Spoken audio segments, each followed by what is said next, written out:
Topic is basically आज का SCM का रिवीजन क्लास का नाम हमने बहुत इंटरेस्टिंग सोचा, सेवियर, जो लास्ट मोमेंट पे आके आपको बचाता है। करेक्ट। और उसके लिए फिर लोगों भी सोचा एक बहुत इंटरेस्टिंग कि तलवार होगी, उसकी ढाल होगी। तो ढाल बेसिकली, तलवार इज़ योर एग्ज़ाम और ढाल is this saviour classes, revision classes. कि ये ढाल हमारे साथ है तो एग्ज़ाम चाहे जितने भी बारीकी तलवार चला दे, हमें कुछ नहीं होगा। बस इसी सोच से मैंने ये पूरा क्लास बनाया। पहले सोचा था पूरा कलरफुल बनाऊंगा, कलरफुल बनाने गए, फिर वो कलरफुल बना नहीं, मज़ा नहीं आ रहा था, फिर अपने थीम कलर में आ गए, फिर उसको अच्छे से लिखने का कॉन्सेप्ट में चले गए। पहले सिर्फ थ्योरी पे फोकस कर रहे थे, फिर थ्योरी प्रैक्टिकल दोनों के ऊपर सोचा। ठीक है, ऐसे करते करते आपको पता है ये बुक कितने समय में बना? ये बुक बनाते बनाते मुझे ऑलमोस्ट 1 साल लग गए, ऑलमोस्ट 1 साल। सोचो, एक कॉन्सेप्ट को उतारने के लिए कि ये ऐसा कुछ करेंगे, 1 साल पहले का प्लानिंग। आपको लग रहा होगा कि 1 साल का क्या काम है, बट बहुत काम है। क्योंकि आप नॉर्मली तो अपने रूटीन में टाइड अप होना, उसके बाद फिर एक एक्स्ट्रा चीज़ करना, it's very really really challenging. And फिर ऑफ कोर्स ये बुक के लिए 1 साल, और ये टेक्नोलॉजी जो आज आप देख रहे हो, ये टेक्नोलॉजी के लिए मतलब I have worked around 15 hours a day during this lockdown period and got this technology done for you. And this is basically the outcome of that 2 months of lockdown period. I have reached through online, through phone calls, each and every part of the country where technology hub is there to get this technology done. Okay, so really I appreciate sometimes my self also. कभी कभी मुझे लगता है कि यार चल मैं कर पाता हूँ, ये भगवान की एक देन है। And I really thank God कि हम लोग ये सब कर पा रहे हैं आपके लिए। और मुझे ये भी बहुत ही अंदर से खुशी है कि आपने इतना अच्छा रिस्पॉन्स दिया कि यहाँ रिवीजन क्लास तो करना ही है। सो आपका रिस्पॉन्स है ना, मतलब मोटिवेशन ऐसा आ गया कि क्या बोलें कि अब तो जो करना है, ऐसा हो गया कि नहीं अब तो फाड़ के रख देंगे सबको। एक नंबर्स होता है ना जी, नंबर्स आता है ना, तो नंबर्स आने से इवन टेक्नोलॉजी वाले को भी बोलते हैं ना जी इतने जन आ रहे हैं हमारे, तो वो भी बोलते हैं अरे साला, हड़क जाता है वो भी, मतलब अरे इतने जन आ रहे हैं, तो फिर वो भी जोश में काम करता है, सीरियस हो जाते हैं सब कुछ। अब ये नंबर्स अगर कम होते हैं ना, तो फिर लोग भी सोचते हैं छोड़ना यार, होएगा छुटपुंजिया कोई। बट नंबर्स बड़े आते हैं तो बड़ा मज़ा आता है, राइट। अच्छा, ऐसा बुक हमने 3 वर्जन में बनाया है, CA फाइनल न्यू सिलेबस के लिए, CMA फाइनल के लिए और CA फाइनल ओल्ड सिलेबस के लिए। सबको सबका अपना अपना बुक मिला होगा। लाइव क्लासेस अभी जो हो रही है वो तीनों की कंबाइंड होगी। इसका भी एक मैंने प्लानिंग शीट आपको आपके SJC वेबसाइट डैशबोर्ड में दे दिया है, थोड़ी देर बाद आप डाउनलोड कर लीजिएगा अगर आपने डाउनलोड नहीं किया है तो। ओके। और वहाँ पर आपको पूरा प्लानिंग शीट दे दिया कि मैं किस ऑर्डर में आगे बढ़ूँगा। मैंने वहाँ पे स्लॉट वाइज लिखा है। स्लॉट वाइज मेरा प्लानिंग था कि वो डे वाइज होगा, बट मुझे कब लगा कि शायद हो सकता है सिंस मेरा फर्स्ट टाइम है इस कोर्स का, तो वो डे वाइज मैं फॉलो ना कर पाऊँ, day 1 will may not be equal to slot 1। तो मैंने इसलिए स्लॉट्स लिख दिया। I will try to complete this entire course within this month. I am just planning that कि किसी तरीके से हम लोग इसी महीने के अंदर अंदर इसको ख़त्म कर लें। Okay, that is my main planning here. And जिसको जो बुक मिला है वो उसी बुक से पढ़ेंगे। कंटेंट खाली बुक में चैप्टर में चेंज हो रहा है, अंदर में सेम सेम है। जैसे कि फॉर एग्जांपल मैंने एक बहुत इंटरेस्टिंग कंटेंट बनाया A to Z वाला, आपने देखा होगा A to Z वाला कंटेंट। ये एग्ज़ाम के पहले दिन बहुत हेल्प करता है कि मेरे को ये चैप्टर याद नहीं आ रहा तो मुझे सब कुछ देखने का ज़रूरत नहीं, मुझे एक ही चैप्टर देखना और A to Z में कंटेंट है तो फटाफट मिल जाएगा। और कंटेंट भी मैंने इस बार थोड़ा सा और ब्रेक कर दिया है। नॉर्मली हमारे SGC के मैट में जो कंटेंट है उसका भी थोड़ा सा और ब्रेकअप डाल दिया है। ओके, कुछ एक आध चैप्टर हमने हो सकता है नहीं भी डाले हो, वो आपको दिख जाएंगे कि अगर सर ने नहीं डाला तो इतना बेसिक है कि उसको डालने का भी ज़रूरत नहीं था। बट इसका मतलब ये नहीं कि वो इम्पॉर्टेंट नहीं है, वो पढ़ना नहीं है, ठीक है। और हर एक कंटेंट में मैंने ICAI मैट का भी रेफरेंस डाला है कि ICAI मैट में कौन सा चैप्टर में है, और अकॉर्डिंगली ICAI मैट के हिसाब से भी कंटेंट बनाया है। जैसे ये CA फाइनल न्यू सिलेबस के मैट के हिसाब से कंटेंट है, और वैसे ही CA फाइनल ओल्ड सिलेबस का मैट में उसके हिसाब से कंटेंट है, और CMA फाइनल के हिसाब से ये पेज में CMA फाइनल के हिसाब के मैट का कंटेंट है। ओके, सो इससे आपको ये भी क्लियर हो जाएगा कि इंस्टीट्यूट मैट में भी जो जो है वो सब कुछ सर ने कवर किया है कि नहीं किया है। ओके, बहुत सारा टॉपिक्स को मैंने जो चैप्टर के अंदर में आपको मेन क्लास में पढ़ाया हुआ होगा, वो टॉपिक को भी यहाँ पर आपका अलग से इंक्लूड कर दिया as a chapter, so that कि उसका इंपॉर्टेंस रहे, उससे रिलेटेड कुछ भी पढ़ना हो तो आप इजीली पढ़ पाए। फॉर एग्जांपल आप देखिए, bench marking, balance score card, ऐसा कोई चैप्टर नहीं था। बिल्डिंग ब्लॉक मॉडल, ऐसा कोई चैप्टर नहीं था। कुछ चैप्टर जैसे सी ए फाइनल ओल्ड में नहीं मिलेंगे, कुछ चैप्टर आपको सी एम ए फाइनल में नहीं मिलेंगे, ऐसा होगा। क्यों होगा? क्योंकि वो उनके सिलेबस में नहीं है। ओके, यहाँ पे कुछ चैप्टर एक्स्ट्रा मिलेंगे। एक्चुअली अगर एक्टिविटी बेस्ड कॉस्ट मैनेजमेंट मान लीजिए तीनों में है तो तीनों में सेम ही है। अगर बैलेंस स्कोर कार्ड और बेंच मार्किंग मान लो तीनों में, तो तीनों में सेम ही है। अगर सी ए फाइनल न्यू सिलेबस में एक चैप्टर एक्स्ट्रा है तो वो एक्स्ट्रा हो सकता है, अलग नहीं है। चैप्टर का कंटेंट अलग नहीं है, जस्ट आपको बता दिया मैथ के लिए। इसलिए मैं क्लास कैसे करवाऊंगा, पहले आप लोग को C A final new, C A final old और सी एम ए फाइनल लोग को कंबाइन कराऊंगा, जिससे कि सारा कंबाइन टॉपिक सबका एक साथ ख़त्म हो जाएगा। उसके बाद सी ए फाइनल न्यू का क्लास अलग हो जाएगा। ओके, जब ये स्लॉट्स ख़त्म हो जाएंगे कॉमन वाले, आपको वो मेरा प्लानिंग शीट आपको दिख जाएगा, वो जो मैंने अपलोड कर दिया स्लॉट वाइज, उसमें सब समझ में आ जाएगा आपको। फिर हम लोग यहाँ पर दो पार्ट में इसको ब्रेक कर लेंगे। दो पार्ट में एज इन कि फिर जब मेरा कॉमन टॉपिक्स हो जाएगा, कॉमन टॉपिक्स के बाद मैं क्या करूँगा मैं आपको बता देता हूँ। यहाँ पर कॉमन टॉपिक्स के बाद पहला स्टेज होगा, कॉमन टॉपिक सर पढ़ाएंगे, जिसमें सी ए वाले, सी एम ए वाले दोनों आ जाएंगे। इसके बाद कॉमन टॉपिक्स ख़त्म होने के बाद हम लोग दो पार्ट में टूट जाएंगे। सी ए फाइनल न्यू वाले अलग हो जाएंगे और सी ए ओल्ड वाले और सी एम ए वाले अलग हो जाएंगे। इनका फिर कॉमन टॉपिक्स है बहुत सारा। ओके, फिर सी ए न्यू वाला चलता रहेगा अलग टाइम पर और ये अलग टाइम पे चलेगा। हम लोग टाइमिंग बाद में प्लान करेंगे, अभी आपका नहीं सुनेंगे कुछ भी। ओके, और फिर जब इन दोनों का कॉमन हो जाएगा तो फिर वापस ये ज़रूरत पड़ा तो स्प्लिट होगा, सी ए ओल्ड अलग होगा, सी एम ए अलग होगा। वो मैं सब जब जिसका जो एप्लीकेशन होगा उसके हिसाब से आपको बताऊंगा। ओके, तो फिलहाल अभी कॉमन टॉपिक्स का टाइम है, यानी ये सारा कि जो तीनों में कॉमन है। कॉमन टॉपिक्स मतलब सी ए सी एम ए जो कॉमन है, सी ए न्यू में, सी ओल्ड में और सी एम ए में, वो पहले हम लोग पढ़ने जा रहे हैं। ठीक है, ओके। देखिए आप लोगों का जो दुख है, अभी आप चैट में कुछ भी ना लिखें। I received book of C M A instead of C A final, Suraj Rungta. आपको अपना एडमिशन चेक करना चाहिए। कई बच्चे इतना हड़बड़ यार, मैं तो परेशान हो जाता हूँ कभी कभी। मज़ा भी आता है, ऐसे लगते हैं सब नन्हे मुन्ने से बच्चे से, एकदम बड़े बड़े तो हो गए फाइनलिस्ट, लेकिन सब नन्हे मुन्ने प्यारे से बच्चे हैं। अब एडमिशन अपने को लेना है सी ए फाइनल में तो ले लिया, सी एम ए फाइनल में हड़बड़ में बस देखा रिवीजन क्लास रह गई, एडमिशन मारो। अब रिवीजन क्लास के नाम पर सी एम ए का भी था सेम नाम है, C M C M A final, फिर S C M C A final. तो सी ए सी एम ए में कन्फ्यूज़ हो गए और एडमिशन ले डाला सी एम ए में, और बोल रहे हैं मेरे को सी एम ए का बुक मिला है। तो आपको क्या करना पड़ेगा, केयर में मेल करना पड़ेगा, care@sgc.co.in, और मेल करके अपना एडमिशन को ट्रांसफ़र कराना पड़ेगा कि मेरा सी एम ए से सी एम ए कर दीजिए। तो आपका बुक चेंज हो जाएगा अकॉर्डिंगली अपने आप पोर्टल पे। ठीक है, ओके। सो चलिए भाई, बहुत डिस्कशन कर लिया हमने। और आपने एक और चीज़ देखा होगा कि हमने एक बर्ड्स आई व्यू करके भी बनाया है आपके लिए। बर्ड्स आई व्यू हर एक चैप्टर का जो इस बुक में दिया हुआ है उसका एग्ज़ाम इम्पोर्टेंस दिखा रहा है। कोई चैप्टर आप देखो किसी में एग्ज़ाम में कभी नहीं दिख रहा है, तो इसका मतलब उसको छोड़ देना है, ऐसा नहीं है। नहीं तो मैं चैप्टर डालता ही नहीं यहाँ पर, कभी नहीं आया तो कभी नहीं आएगा, ऐसा मत थ्योरी लगाइएगा। ये भी पढ़ना है, शॉर्ट में पढ़ लेना है वो अलग बात है, थोड़ा इम्फेसिस कम देना अलग बात है, बट छोड़ के नहीं जा सकते हैं, ये चीज़ का ध्यान रखिएगा। इससे बस खाली ये ध्यान पड़ता है कि कोई चीज़ को छोड़ ही नहीं सकते, ऐसा है। जैसे कभी होता है ना कि आप बोल रहे हैं एक्टिविटी बेस को थोड़ा छोड़ देते हैं, बट कैसे छोड़ सकते हैं, 10-10 मार्क हर बार आ रहा है, तो इससे इंपॉर्टेंस मालूम पड़ जाता है। बस इसी को फॉलो करना है।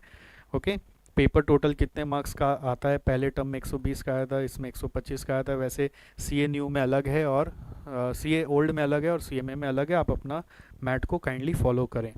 ओके, इस मैथ का प्रिंट आउट रखेंगे ऑफ कोर्स। कुछ बच्चे ये भी बोल रहे थे सर आपने जो वाटर मार्क डलाया उसमें मुझे प्रॉब्लम हो रहा है। भाई आपका हर एक प्रॉब्लम हम नहीं सुन सकते। क्यों? क्योंकि अब वाटर मार्क भाई साहब मैं अगर नहीं डलवाऊँ तो क्या हो, नहीं डलवाऊँ तो भैया पीडीएफ देने का दिल ना करे भैया, फिर सिक्योरिटी रीज़न से फिर ये बुक को तो कोई भी कैसे भी सर्कुलेट कर देगा। तो वाटरमार्क डलवाना जरूरी। वाटरमार्क में इंटेंशनली आपका नंबर डलवा दिया कि आप अपना फ़ोन नंबर पब्लिक में दे दोगे तो फिर मिस कॉल ब्लैंक कॉल बहुत सारे आएंगे, जानबूझ के वाटरमार्क में फ़ोन नंबर डलवाया। और फिर उसके बाद हमने बहुत एक्सपेरिमेंट किया, यहाँ पे डलवा दो, यहाँ पे डलवा देंगे तो बच्चे क्रॉप कर देंगे। फिर सोचा कि नीचे डलवा दो, नीचे डलवा दो तो सोचा बच्चे क्रॉप कर देंगे। फिर सोचा डायगनल डलवा दो, डायगनल डलाने से बहुत ज़्यादा एरिया कवर हो रहा था, टेक्स्ट बहुत ज़्यादा डिस्टर्ब हो रहा था। तो फिर हमने रिसर्च करके सीधा यहाँ पे हॉरिजॉन्टल डलवा दिया।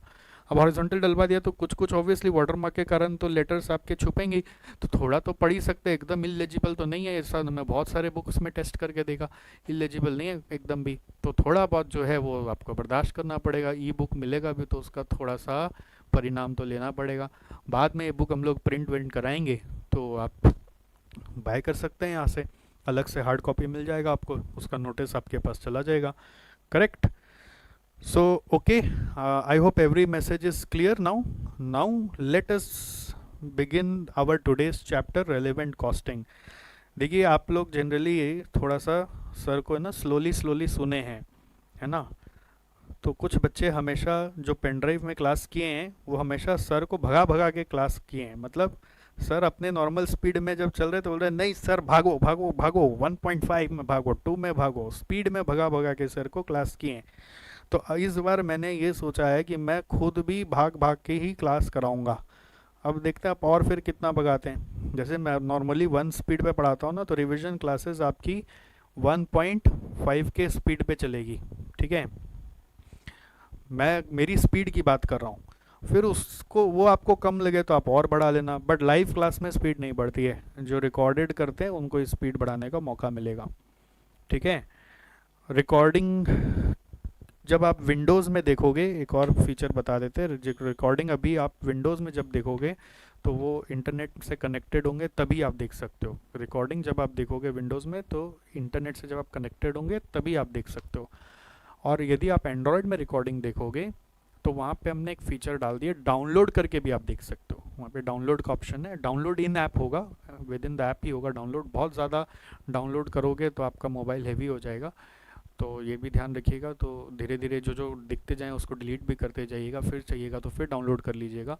ओके, ऐप में आप अभी डाउनलोड करके भी देख सकते हैं, बट विंडोज़ ऐप में रिकॉर्डिंग देखने के लिए भी इंटरनेट चाहिएगा। वो डाउनलोड होके नहीं होगा, वो डायरेक्ट जैसे स्ट्रीम होता है यूट्यूब से वैसे स्ट्रीम होगा। यूट्यूब से नहीं होता है, हमारा सर्वर अलग है, बट मैं जैसे एग्जांपल दे रहा हूँ आपको, वो डायरेक्ट स्ट्रीम होके चलेगा। हम लोग कोशिश करें कि विंडोज़ का पहले ये क्लोज वाला प्रॉब्लम सॉर्ट आउट हो जाए तो हम विंडोज़ में भी वो डाउनलोड वाला फीचर डलवा देंगे, ठीक है? So we are working on other new features also. अभी और भी ऐसे ऐसे 2-4 एक्सक्लूसिव फीचर्स हैं जो मतलब हक्का बक्का कर देगा आपको। मैं कोशिश कर रहा हूँ कि आपके सेशन के दौरान ही वो सारे फीचर्स भी इम्प्लीमेंट हो जाए। I am trying my level best. Okay, so जी आइए एक और, हाँ भूल ही गए कि आपको एक चीज़ और बताना था कि हम लोग तो हर एक पीडीएफ के साथ साथ एक और अभी कल नया पीडीएफ डाला है, एससीएम क्विज़। वो क्विज़ भी आप वहाँ पर डाउनलोड कर लेंगे अपने वेबसाइट डैशबोर्ड से ही, वो भी डैशबोर्ड में डाला हुआ है। देखिए एससीएम क्विज़ ये 40-41 पेज का है। ये इसलिए बनाया कि रिवीजन क्लास में ऐसे देखिए प्रैक्टिकली आपको बताऊं तो क्वेश्चन सॉल्व करना संभव है। जहाँ जहाँ बहुत मजबूरी आएगी वहाँ मैं एग्जांपल्स लेके सॉल्व करूँगा, ठीक है? बट क्वेश्चन सॉल्व करना यहाँ पे पॉसिबल नहीं है। मैं आपको फटाफट ऐसे कि जैसे लास्ट मिनट में रिवीजन करते हैं तो क्या करते हैं, सारे कॉन्सेप्ट्स रिवाइज कर लेते हैं, कुछ एग्जांपल्स अगर ज़रूरत पड़ता है तो उसको रेफ़र कर लेते हैं, और कुछ क्वेश्चंस अगर इंपॉर्टेंट लगा जो मैंने क्लास में कराया वगैरह या इंस्टीट्यूट मैट में तो मैं आपको उसका रेफरेंस बता सकता हूँ अगर मुझे लगा तो। बट क्या होगा, उससे मोनोटोनस हो जाएगा, इसलिए मैंने ये क्विज़ बनाया स्पेशली, कॉन्सेप्ट बेस्ड क्विज़। और एक बात आपको बता दूं, आप लोगों को पता है कि नहीं, हम लोग एक all India costing quiz contest कर रहे हैं आने वाले वीक में। उसके डिटेल एसजीसी वेबसाइट पर हैं, अगर आपने सब्सक्राइब नहीं किया है तो आप मिस कर रहे हैं। And I really want each one of you to subscribe that quiz contest also, where I will be giving away first prize as 15,000 rupees cash, second prize as 10,000 and third prize as 5,000, and along with that first and second prize students will also get another a new concept of sponsoring student जो आपको लगता है कि deserve करता है, उनको fees rebate मिलना चाहिए, तो you can refer that student to us and I will teach them for free. We will just be levying them book charges and pen drive charges if applicable. Okay, so that is only we are going to do with those student, and really it is a good opportunity to recheck your concepts of costing. Obviously the concepts are based on inter syllabus. Budget, standard, marginal are common to inter and final, so those are also there. Concept के बहाने एक सीखना हो जाएगा, एक रिकैप्चुलेशन हो जाएगा, और क्या पता अगर सच में तेज हो आप तो जीत भी जाएं. ओके, तो बस उसी से यहाँ का क्विज कोई वहाँ पे यूज़ नहीं किया मैंने, ये बता देता हूँ. ये वाला कोई वहाँ पे यूज़ नहीं किया, वहाँ पे पूरा अलग से क्वेश्चंस बनाया हूँ मैं.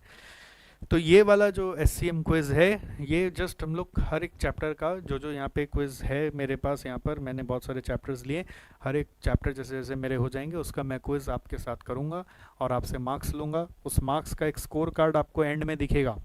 यहाँ पे लास्ट में आप देखिए, आपको एक स्कोर कार्ड भी दिखेगा. देखिए यहाँ पे क्विज स्कोर कार्ड दिखेगा, उसमें आप अपना समरी बनाते जाएंगे. जो सबसे ज़्यादा मार्क्स यहाँ पे स्कोर करेगा लास्ट में मेरे साथ by the end of session, हम उसको एक छोटा सा एप्रिसिएशन टोकन कुछ देंगे. क्या देंगे अभी डिसाइडेड नहीं है, बट देंगे, कमिटमेंट रहा. ओके, सो ये चीज़ ध्यान रखिएगा, स्कोर कार्ड फिलअप करते रहना है और हर एक क्विज़ के बाद मैं इसका राइट आंसर भी आपको बताते जाऊँगा. ओके, तो चलिए जी शुरू करें. जय जय सिया राम, भगवान का नाम लें और शुरू करें. अपने अपने भगवान का नाम ले लें और अब बस देर न करें, अब बस शुरू करें. हम लोग आ गए रेलेवेंट कॉस्टिंग चैप्टर में. रेलेवेंट कॉस्टिंग सबका फेवरेट चैप्टर होता है. यूजुअली मैं फर्स्ट चैप्टर रेलेवेंट कॉस्टिंग ही कराता हूँ. सो इसको सभी बच्चे बहुत अच्छे से करते हैं. इसमें कभी भी किसी का एब्सेंटिज्म नहीं होता, सबसे फोकस्ड वे में वो करते हैं. बहुत सारे सिचुएशंस भी वो इसमें सीखते हैं. ओके, सो अभी जो फोकस है हमारा रेलेवेंट कॉस्टिंग में, हम एग्ज़ाम फोकस से बात कर रहे हैं. एग्ज़ाम फोकस में रेलेवेंट कॉस्टिंग को कैसे समझना है, कॉन्सेप्ट कैसे रिकैप्चुलेट करना है, उसके बारे में मेरे समरी नोट्स में मैंने अपने क्लास के जितने नोट्स हैं ऑलमोस्ट उसको इनकॉर्पोरेट कर दिया है. जितने जो समरी नोट्स मैं कई बार आपको बनाने बोलता था ना कि क्लास में आप बनाया करो अपना, तो वही समरी नोट्स मैंने थोड़ा सा अपने तरीके से बनाया है. कुछ और एक्स्ट्रा पॉइंट्स डाल दिए जो आपको क्वेश्चन सॉल्व करने में हेल्प करेगा. हो सकता है ऐसा समरी नोट्स आप अपने लिए पहले से भी बना के रखे हों. ओके, तो आप जस्ट क्रॉस चेक भी कर सकते हो कि आपका सब कुछ ठीक है कि नहीं. मैंने बहुत ही इंटेलिजेंटली बनाया है. कुछ कुछ जगह एक दो एक्स्ट्रा भी डाला है. कुछ कुछ जगह अगर मेरा कुछ यहाँ रह गया है तो मैं आपको डेफिनेटली ड्यूरिंग द सेशन लिखा दूंगा. Okay, so let's start relevant costing. Relevant मतलब मैंने आपको ये चीज़ बताया था कि ये रेलेवेंट कॉस्टिंग हम लोग शॉर्ट टर्म डिसीजन मेकिंग में यूज़ करते हैं. Only for the purpose of short term decisions. One time decision यदि कोई ऑर्गेनाइजेशन को लेना है तो वो रेलेवेंट कॉस्टिंग के हेल्प से डिसीजन लेता है. ओके, वन टाइम डिसीजंस को हम लोग ऑफर बोलते हैं. इसी का एक और नाम था offer. Okay, short term decision और वन टाइम डिसीजन को हम लोग ऑफर भी बुलाते हैं. Okay, so this is relevant costing. Relevant costing में पहला कॉन्सेप्ट आपको दिख रहा है relevant cost. Relevant cost basically मेरे हिंदी भाषा में तो मैं हमेशा ऐसा बोलता था कि अगर कोई काम करने जाते हैं तो उसके कारण जो एक्स्ट्रा कॉस्ट लग रहा है उसको हम रेलेवेंट कॉस्ट बोलते हैं. ओके, कोई किसी काम को करने जाए तो उसके कारण जो भी एक्स्ट्रा लगे उसको हम रेलेवेंट कॉस्ट बोलते हैं. तो रेलेवेंट कॉस्ट में क्या होता है, फ्यूचर कॉस्ट होता है. कुछ कीवर्ड्स हैं आप देखिए, फ्यूचर कॉस्ट होता है. रेलेवेंट कॉस्ट हर सिचुएशन का अलग होता है, हर ऑफर का अलग होता है. रेलेवेंट कॉस्ट कभी भी सेम नहीं होता. रेलेवेंट कॉस्ट शॉर्ट टर्म के लिए डिसीजन के लिए काम आता है. और रेलेवेंट कॉस्ट में ज़रूरी नहीं है कि सिर्फ कैश आउटफ्लो ही आए. रेलेवेंट कॉस्ट में कैश आउटफ्लो के साथ साथ ऐसे कॉस्ट भी आते हैं जिसमें कोई कैश आउटफ्लो होता नहीं, जिसको हम अपॉर्चुनिटी कॉस्ट बोलते हैं. अपॉर्चुनिटी कॉस्ट मतलब ऐसा कॉस्ट जो रियल में आउटफ्लो नहीं है, बट अगर आप ये काम नहीं करते, दूसरे जगह कुछ और अपना रिसोर्सेज या समय दे देते तो वहाँ से कुछ इन्फ्लो आ सकता था. जो इन्फ्लो आप सेक्रीफाइस करो वो आपका अपॉर्चुनिटी कॉस्ट है. तो रेलेवेंट कॉस्ट में आपका कैश फ्लो के साथ साथ जो कैश आउटफ्लो है उसके साथ साथ अपॉर्चुनिटी कॉस्ट आता है. अगर किसी काम को करने के लिए कैश फ्लो लग रहा है और अपॉर्चुनिटी कॉस्ट लग रहा है तो दोनों मिलकर उसका रेलेवेंट कॉस्ट बनता है. ओके, रेलेवेंट कॉस्ट में जनरली अगर हम कैटेगराइज करें तो वेरिएबल कॉस्ट जो फ्यूचर में लगने वाले हैं वो सारे रेलेवेंट है. फिक्स कॉस्ट अवॉइडेबल वाले रेलेवेंट है. अवॉइडेबल मतलब जिसको आप चाहो तो इनकर करोगे या फिर चाहो तो नहीं भी कर सकते हो, वो अवॉइडेबल फिक्स कॉस्ट होते हैं. जिसको हम डिस्क्रिशनरी फिक्स कॉस्ट बोलते हैं, जो हमारी इच्छा के ऊपर है.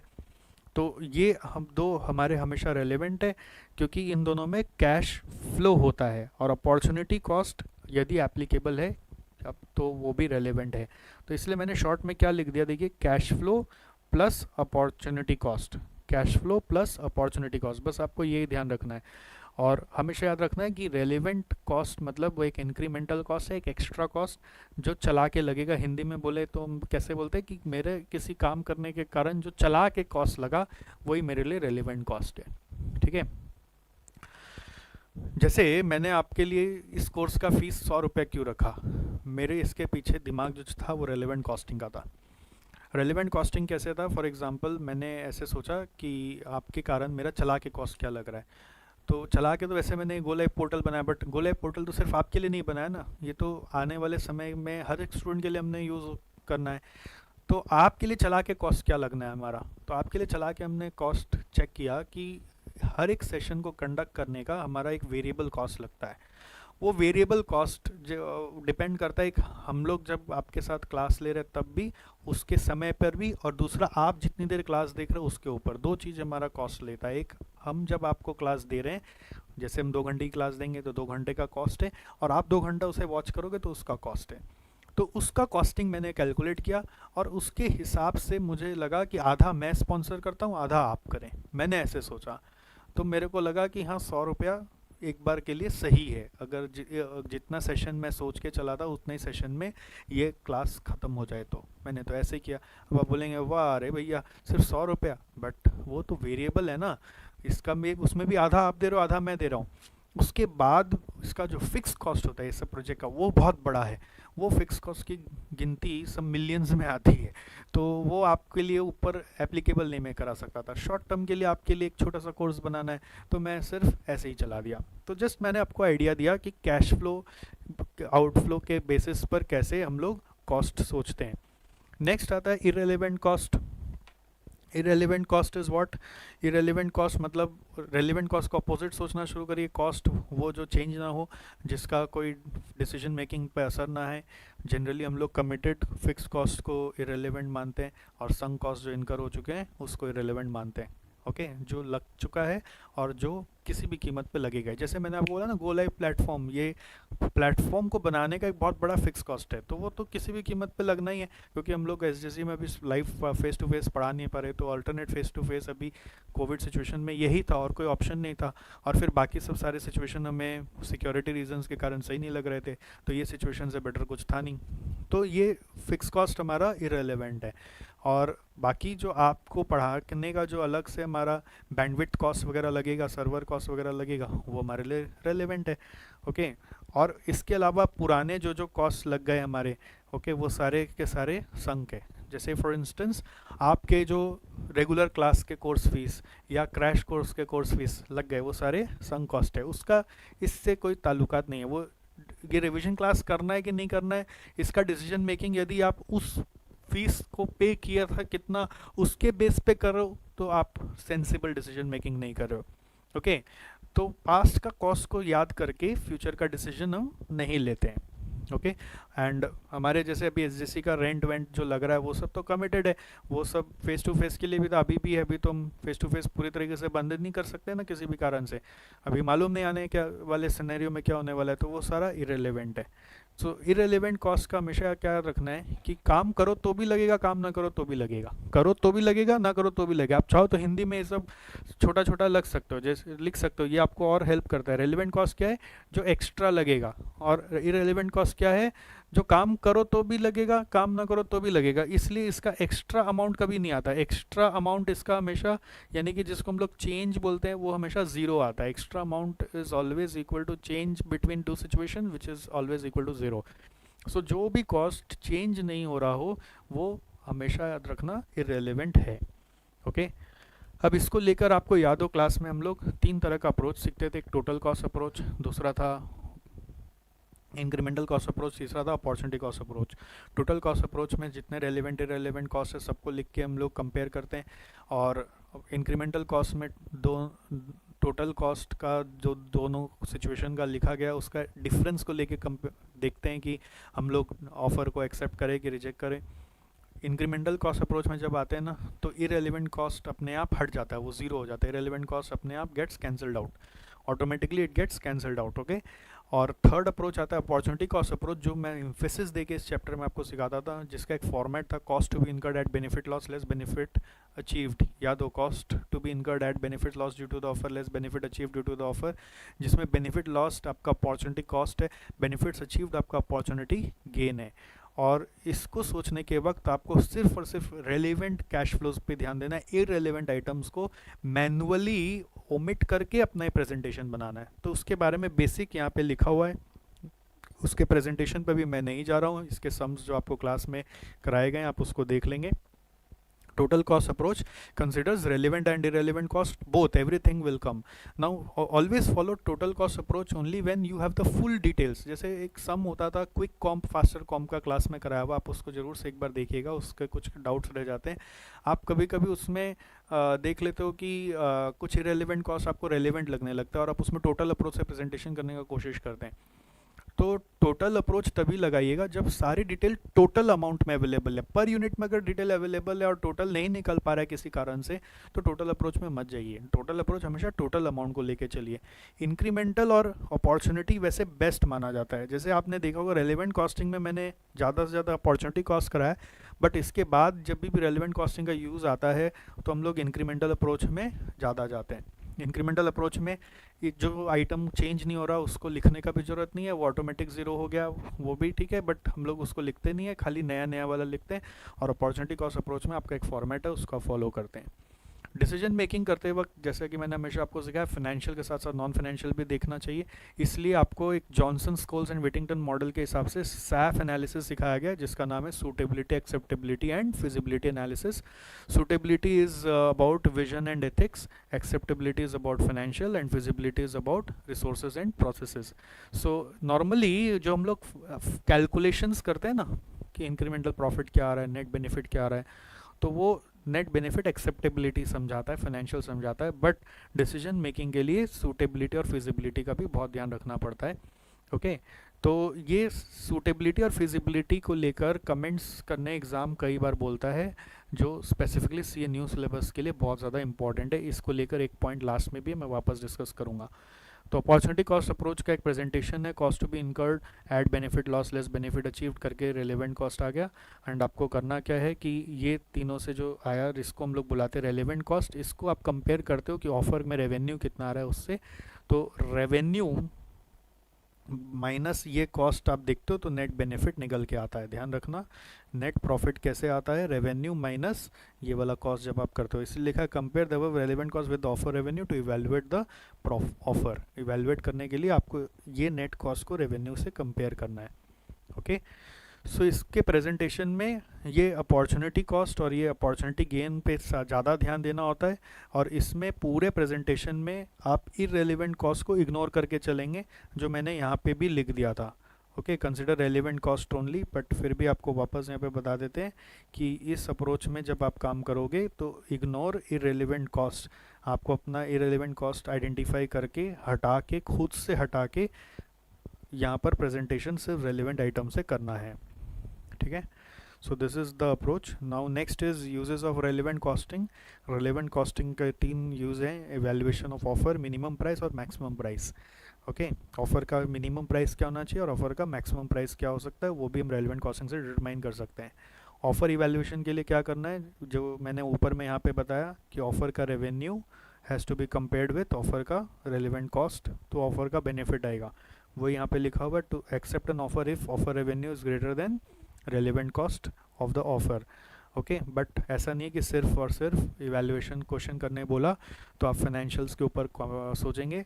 CA फाइनल न्यू सिलेबस वाले स्पेसिफिकली आप ध्यान रखिएगा कि अदर फैक्टर्स को लेकर कमेंट्स ज़रूर करने जाइएगा। जैसे एग्ज़ाम में यदि बोल दे इवैल्यूएट द ऑफर, तो अदर नॉन फाइनेंशियल फैक्टर्स के बारे में कुछ ना कुछ कमेंट्स ज़रूर करिएगा। ओके, नेक्स्ट आ रहा है minimum price of an offer. Minimum price जैसे आप लोग को शेरवानी का एग्जांपल लेके कई बार समझाया हूँ। अभी जैसे आपको बताया मैंने, ये गो लाइव का आपसे जो सिर्फ लाइव क्लास का मैंने 100 रुपया क्यों लिया, मैं सोचा कि 50% मैं स्पॉन्सर करूँगा, वो अलग बात है, बट मेरे कैलकुलेशन में कैसे आया कि सिर्फ जो मेरा चला के आपके कारण कॉस्ट लग रहा है वही उठ जाए। अब कई बार ये भी बात आया, हमारे टीम में एक जन बोला सर फ्री कर दीजिए ना बच्चा लोग के लिए। मतलब फ्री क्यों कर दे यार, गोल कॉन्ग्रुएंसी कैसे होगा? गोल कॉन्ग्रुएंसी कॉन्सेप्ट मैं सिखाया हूँ भाई, आपका गोल भी एक ही है, मेरा गोल भी एक ही है। मतलब आपका गोल है कि मैं कैसे सीए एक बार में बन जाऊँ, मेरा गोल भी है कि कैसे आप सीए एक बार में बन जाए। जब दोनों का गोल सेम है तो फिर ये तो समझना होगा ना कि अगर मेरे पॉकेट से कुछ चला के एक्स्ट्रा कुछ लग रहा है तो वो तो सामने वाले को बियर करना पड़ेगा, और वो नहीं बियर करेगा तो फिर उसका तो लॉस होगा। तो फिर वो लॉस अगर नहीं बियर करे, समझे नहीं सामने वाला, तो फिर वो गोल कॉन्ग्रुएंसी के लिए मिल के काम नहीं कर रहा, वो अकेले काम करना चाह रहा है, तो फिर तो टीम स्पिरिट नहीं आएगा ना। इसलिए मैंने ये मिनिमम प्राइस वाला कॉन्सेप्ट फॉलो किया आपके साथ। मिनिमम प्राइस हम लोग इसको सेवा प्राइस बोलते हैं, याद है? सेवा, सेवा करो मेवा मत खाओ, ऐसा आपको सिखाते थे ना। सेवा, सेवा भाव से बस आप किसी की हेल्प कर दो, और उसमें हेल्प मतलब ये होती है कि उसमें कॉस्ट टू कॉस्ट काम निकाल लो, प्रॉफिट मत लो, हो सके तो कॉस्ट से भी कम में कुछ चला लो। So that is only the minimum price. Minimum price में ध्यान रखना, ये cost to be incurred at benefit loss less benefit achieved आता है। एक मिस्टेक होता है आप लोग का सम सॉल्व करते वक्त, वो मिस्टेक को एकदम ध्यान से रखिएगा। बेनिफिट अचीव्ड में आप रेवेन्यू को एडजस्ट कर देते हैं, ठीक है? इस चीज़ का मिस्टेक ना हो।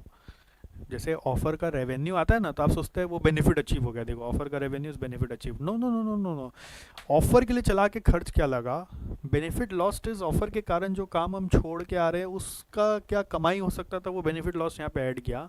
और बेनिफिट अचीव मतलब ऑफर के कारण कहीं दूसरा जगह मेरा कोई खर्चा लग सकता था, वो खर्चा बचा तो वो यहाँ पे एडजस्ट किया।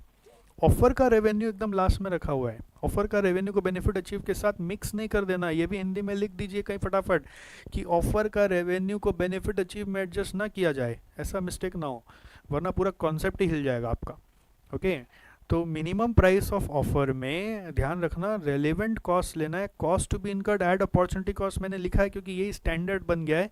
अगर बेनिफिट अचीव भी हुआ तो वो भी माइनस कर लेना है, ध्यान रखेंगे। बेनिफिट अचीव भी होगा तो वो भी माइनस कर लेंगे, लेस बेनिफिट्स अचीव, जिसको आप अपॉर्चुनिटी गेन बोलते हैं, तो ये भी आप एक ऐड करके रख सकते हैं।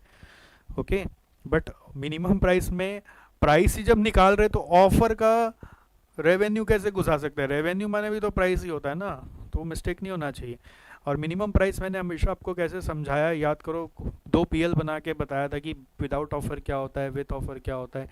हमेशा याद रखो, मिनिमम प्राइस एक ऐसा प्राइस है जिसपे ऑफर आने के कारण हमारे कोई नुकसान ना हो, ऐसा है मिनिमम प्राइस। जैसे ऑफर होने के कारण हमारा कोई नुकसान ना हो, यानी ऑफर नहीं होता तो हमारा एक पीएल होता, उस पीएल में नेट पोजीशन आता, तो नेट पोजीशन विथ और विदाउट ऑफर सेम होना चाहिए, यही हमारा मिनिमम प्राइस का फंडा है।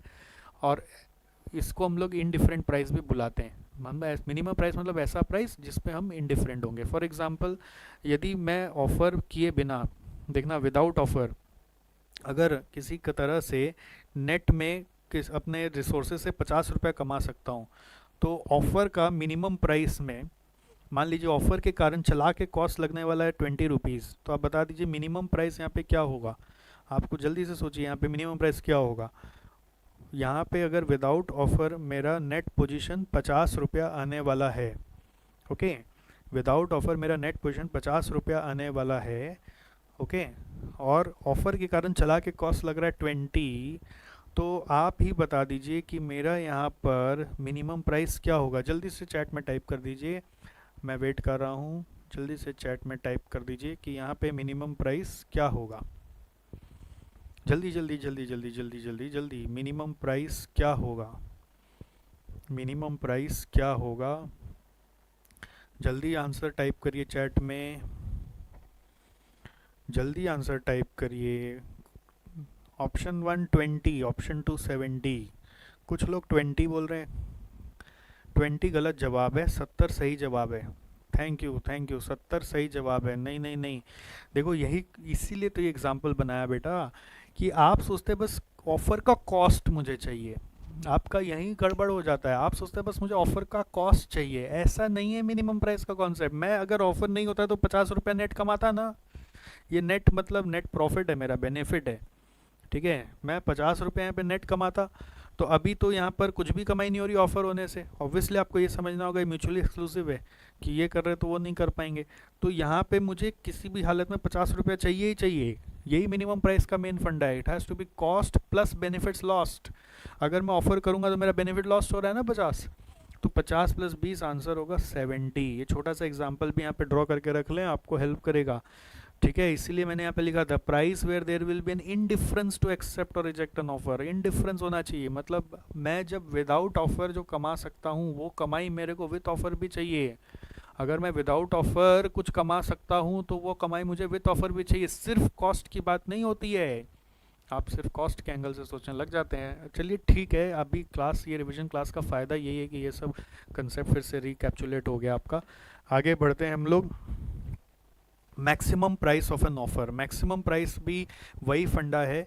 मिनिमम प्राइस जनरली क्या ना, हम सोच रहे हैं कि हम कस्टमर से कितना ले सकते हैं, how much we can take from our customer. But maximum price जब हम सोच रहे हैं तो हम ऐसे सोच रहे हैं कि हम किसी बाहर वाले को कितना रुपया दे सकते हैं। व्हाट इज़ मैक्सिमम प्राइस, हम किसी को कितना रुपया दे सकते हैं, मैक्सिमम हम कितना दे सकते हैं। इसका एग्जांपल मैं ऐसे समझाता हूँ कि सोचिए मैं अपने बिजनेस में आज साल का 10 लाख रुपया कमाता हूँ। ठीक है, अपने बिजनेस में आज साल का 10 लाख कमाता हूँ। अब आप जैसे qualified chartered accountant, cost accountant को मैं अपने यहाँ पे रख लिया और मेरी कमाई आपके कारण 15 लाख हो गई। 10 का कितना हो गया, 15 हो गया। तो फिर आपको मैं मैक्सिमम पैकेज कितना ऑफर कर सकता हूँ, आपके कारण मेरी कमाई 10 का 15 यदि हो जाए तो मेरा जो एक्स्ट्रा आया वो मैं आपको दे सकता हूँ। तो maximum price is what, extra income. Okay, minimum price is my extra cost. Short में बोलूँ तो what is my minimum price, minimum price is my extra cost. ध्यान दीजिए, what is my minimum price, minimum price is my extra cost. और maximum price is what, my extra income. Maximum price is my extra income. Just pay attention, minimum price is my extra cost but maximum price is my extra income. जो मैं extra कमाया वही आपको दे सकता हूँ। इसका एक सम कराता था एलपीजी सिलेंडर वाला, वो सिलेंडर वाला सम देख लीजिएगा कि फ्रेंडली यूनिट को आप कितना ज़्यादा से ज़्यादा दे सकते हैं। तो जो मेरे पास एक्स्ट्रा इनकम आया वही मैं उसको ज़्यादा से ज़्यादा प्राइस दे सकता हूँ। तो relevant gain is your maximum price, additional income due to the offer, price at which net position with and without offer will be same, price where there will be an indifference to accept or reject the offer। ये दोनों same ही लिख दिया मैंने। अच्छा, maximum price के concept में एक चीज़ और, ये ट्रांसफ़र प्राइसिंग चैप्टर में बहुत काम आता है। हम लोग वहाँ पे सिखाते हैं मैक्सिमम प्राइस। जैसे हमारे जो पुराने स्टूडेंट्स जुड़े हुए हैं, शायद उस समय मैंने इस तरह से ना पढ़ाया हो मैक्सिमम प्राइस के बारे में, आप प्लीज़ ध्यान से अपने आप को अपडेट कर लें। इसके बहुत सारे वीडियोज़ यूट्यूब में डाले थे, आप हो सकता है अभी भी ना देखे हों, तो ये सब अपने आप को देख लें। Maximum price is generally we say in transfer pricing chapter, ऐसा बोलते हैं हम लोग, लोअर ऑफ, यहाँ लिखा हुआ, आपको लिखना नहीं है, यहाँ लिखा हुआ आप देखिए, लिखना नहीं है। Maximum price is lower of number 1, ये जो मैंने बोला आपको एडिशनल इनकम, ठीक है, और नंबर 2 होता है एक्सटर्नल मार्केट प्राइस। जैसे यदि आपका एग्जांपल मैं बोलूँ कि आपके बिना मैं अपने बिजनेस में 10 लाख रुपए साल का कमा रहा हूँ, ठीक है, आपके आने से मेरा एक्स्ट्रा इनकम 5 लाख का हो गया, ठीक है, तो एक्स्ट्रा 5 लाख तो मैं आपको दे ही सकता हूँ। और अगर आप जैसा स्किल का आदमी बाज़ार में 3 लाख में मिलता है तो मैं आपको मैक्सिमम कितना दूंगा, मैं कमा रहा हूँ आपसे 5, बाज़ार में मिल रहे 3, तो ऑब्वियसली प्रूडेंस बोलता है मैं 3 से ज़्यादा खर्चा करूँगा ही नहीं, तो ऑब्वियसली मैं आपको लोअर ऑफ दूंगा। कौन सा, 3 लाख और 5 लाख, यानी कि एडिशनल इनकम जो जनरेट किया वो, या फिर जो बाज़ार का प्राइस है वो।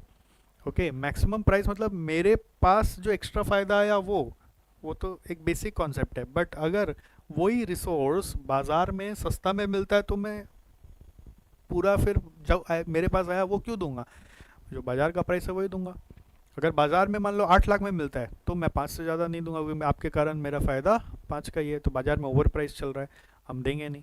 ओके, तो आपको ये ध्यान रखना है, लोअर ऑफ एडिशनल इनकम और एक्सटर्नल मार्केट प्राइस। EXT मतलब क्या है, एक्सटर्नल मार्केट प्राइस, इस चीज़ का आप ध्यान दें। EXT मतलब क्या है, एक्सटर्नल मार्केट प्राइस, खाली मार्केट प्राइस रहने दो। देखो लिखा हुआ है, if there is regular market for the item और service to be bought then the maximum price will be lower of incremental profit और external market price. Fine. So next concept आ रहा है अपॉर्चुनिटी कॉस्ट। अपॉर्चुनिटी कॉस्ट का meaning पूरा अच्छे से समझ लीजिए। अपॉर्चुनिटी कॉस्ट में हम लोग बोलते हैं it is the highest amount of benefits sacrificed, highest amount of benefit sacrifice. As you can see यहाँ पे हाईएस्ट वर्ड लिखना ज़रूरी है, ध्यान से रखना, क्योंकि अगर मान लीजिए मैं एक काम करने जा रहा हूँ, ऑफ़र है, यदि ऑफ़र करने के अलावा मेरे पास ये क्या तो मैं ऑफ़र करूं, या तो फिर मेरे पास ऑप्शन में A B C D 4 option है, तो मैं सब म्यूचुअली एक्सक्लूसिव है, ध्यान रखना। तो चारों को छोड़ के ए कर रहा हूँ ऐसा मत सोचो कभी भी। मैं चारों तो नहीं करता ना, ए बी सी डी भी म्यूचुअली एक्सक्लूसिव है, तो इनमें से मैं कौन सा कर रहा था अगर ऑफ़र नहीं कर रहा था, तो जो मेरे को हाईएस्ट इनकम दे रहा होता, ठीक है, वो ही मैं कर रहा होता। अगर ऑफ़र नहीं कर रहा होता तो जो इनमें से हाईएस्ट इनकम मुझे दे रहा होता वो मैं कर रहा होता। ध्यान दे रहे हैं ना आप। तो इसलिए ऑफ़र का जो अपॉर्चुनिटी कॉस्ट है, opportunity cost is not the income of A B C and D, not all of the income, but only the highest income what I am losing. Okay, अगर ये हाईएस्ट इनकम सी में आ रहा है तो मैं सिर्फ सी का इनकम को अपॉर्चुनिटी कॉस्ट मानूंगा, इसलिए मैंने लिखा हुआ it refers to highest amount of benefit sacrifice और income forgone from the next best alternative. Alternative word मतलब ही म्यूचुअली एक्सक्लूसिव होते हैं सारे, while selecting a particular course of action. Okay, अब ये भी एक चीज़ है, यहाँ पे जब इनकम कैलकुलेट करना होगा ना, तो उसमें एक ध्यान देना है कि यहाँ पे जब भी इनकम कैलकुलेट करेंगे उसमें सिर्फ और सिर्फ रेलिवेंट आइटम्स आएंगे, ध्यान रहेगा, सिर्फ रेलिवेंट आइटम्स, इसमें इररेलेवेंट चीज़ नहीं आना चाहिए। अपॉर्चुनिटी कॉस्ट अप्रोच का खासियत ये है कि यहाँ पे कोई भी आइटम इररेलेवेंट हो ही नहीं सकता, इसलिए मैंने यहाँ पे लिखा हुआ है second line, income forgone is the contribution lost और रेलिवेंट इनकम ओनली। यहाँ पे रेलिवेंट वर्ड इंपॉर्टेंट है, ठीक है, रेलिवेंट इनकम ओनली। सो यहाँ पर सिर्फ रेलिवेंट आइटम से आपको इनकम कैलकुलेट करना है। नेक्स्ट आ जाइए, नेक्स्ट बेस्ट ऑल्टरनेटिव हम लोग वर्ड यहाँ पे क्यों यूज़ करते हैं इन जनरल यहाँ पे, from the next best alternative, क्योंकि अगर ऑल्टरनेटिव्स बहुत सारे हैं तो इनमें से कोई एक ही आदमी कर रहा होता ना, इंसान कोई भी अगर कर रहा होता तो इनमें से कोई एक ही कर रहा होता, तो implies when there are multiple alternatives you select the alternative with highest income. Okay, opportunity cost सोचने के लिए हमेशा याद रखिएगा, अगर मैं किसी ऑफ़र का अपॉर्चुनिटी कॉस्ट सोच रहा हूँ, इस ऑफ़र का अपॉर्चुनिटी कॉस्ट सोच रहा हूँ, ध्यान सुनो आप, इस ऑफ़र का यदि मैं अपॉर्चुनिटी कॉस्ट सोच रहा हूँ तो इस अपॉर्चुनिटी कॉस्ट में इस ऑफ़र का कोई भी कैश फ्लो को कंसिडर नहीं किया जाए। क्यों? क्योंकि हमारा प्रोसेस ऑफ इवैल्यूएशन कैसे होता है मैंने यहाँ पे दिखाया ना आपको। अब देखिए यहाँ पे क्या लिखा था, कैश फ्लो मतलब उस ऑफ़र का कैश फ्लो, यानी उस ऑफ़र का cost plus opportunity cost. Opportunity cost में कैश फ्लो को मत घुसा दीजिए, दोनों को मिक्स कर देते हैं आप कई बार, बस इस चीज़ का मिक्सिंग ना हो। ऑफर का कैश फ्लो को अलग रखिए। अपॉर्चुनिटी कॉस्ट सोचते समय मैंने ऐसे समझाया था, दूसरे की थाली का घी, कि हम क्या छोड़ के आ रहे, क्या गवा क्या रहे, यहाँ पे जहाँ जा रहे हैं वहाँ पे क्या मिल रहा है वो नहीं देखना है। So opportunity cost should be understood only with respect on alternative, while thinking of it do not consider the cash flow of the alternative whose opportunity cost is being computed. अगर कोई भी अपॉर्चुनिटी मान लीजिए नहीं होता है, for example मेरे पास कोई ऑल्टरनेटिव ही नहीं है, फॉर एग्जांपल मैं अगर ऑफर कर रहा होता नहीं तो कुछ भी नहीं कर रहा होता, अगर कुछ भी नहीं कर रहा होता अपॉर्चुनिटी कॉस्ट क्या होगा, नील होगा। ओके, सो अब if no alternative is specified we find the opportunity cost of resource being idle. अगर जैसे कभी कभी ऐसा होता है क्वेश्चन में, ये पॉइंट को कैसे समझाता हूँ मैं एक बार ध्यान से सीख लीजिए आप। जैसे कभी ऐसा केस हो गया कि हमारा क्वेश्चन बोल रहा है कि हमारे पास एक मशीन है जिसमें हम प्रोडक्ट एक्स बना सकते हैं, प्रोडक्ट वाई बना सकते हैं, ठीक है।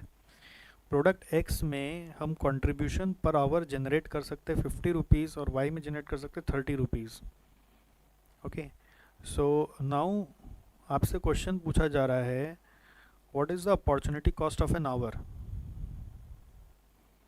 Opportunity cost of an our क्या होगा। अब ये कैसा अपॉर्चुनिटी कॉस्ट है भाई, यहाँ तो पता नहीं चल रहा ना कि हम कौन सा ऑफ़र कर रहे हैं, तो इसलिए मैंने ये पॉइंट बनाया, आप इस पॉइंट को ध्यान से रेफ़र करें, ठीक है। क्या है देखिए, if no alternative is specified we find the opportunity cost of resource being idle. यहाँ तो कुछ ऑल्टरनेटिव नहीं बोल रहा है ना, ऐसा तो नहीं बोल रहा ना कि आप बताओ प्रोडक्ट ए का अपॉर्चुनिटी कॉस्ट क्या, ऑफर होना चाहिए ना, एक प्रोडक्ट होना चाहिए, उसका अपॉर्चुनिटी कॉस्ट निकालेंगे, बट यहाँ तो कोई प्रोडक्ट नहीं बता रहा है, opportunity cost of an our. Okay, opportunity cost of an our निकालना है तो अब हम कैसे निकालें, तो हम मानते हैं कि मान लो ये आवर का भी और कोई यूज़ नहीं है, ऑफर यही है कि इसका और कोई यूज़ नहीं है, और ऑल्टरनेटिव्स है एक्स और वाई।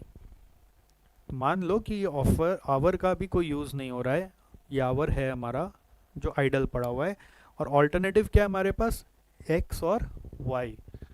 तो अब इसका जब अपॉर्चुनिटी कॉस्ट हम निकालेंगे तो हम क्या सोचेंगे कि हम क्या गवा के आ रहे हैं, हम बोलेंगे एक्स वाई दोनों गवा के आ रहे हैं। दोनों कैसे गवा रहे हैं, अगर आवर जाता तो दोनों में थोड़ी जाता, दोनों में से कोई एक में जाता, अभी तो करंट सिनेरियो तो यही है, दोनों में से किसी एक में जाता, ऐसे ही मानते हैं, ऐसे ही अज्यूम करके चलते हैं।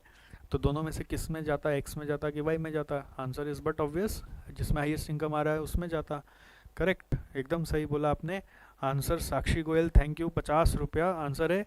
और आपने एकदम सही बोला। मैं आपको वो थोड़ा टेक्स्ट का मतलब समझा रहा था कि मैंने क्या लिखा है।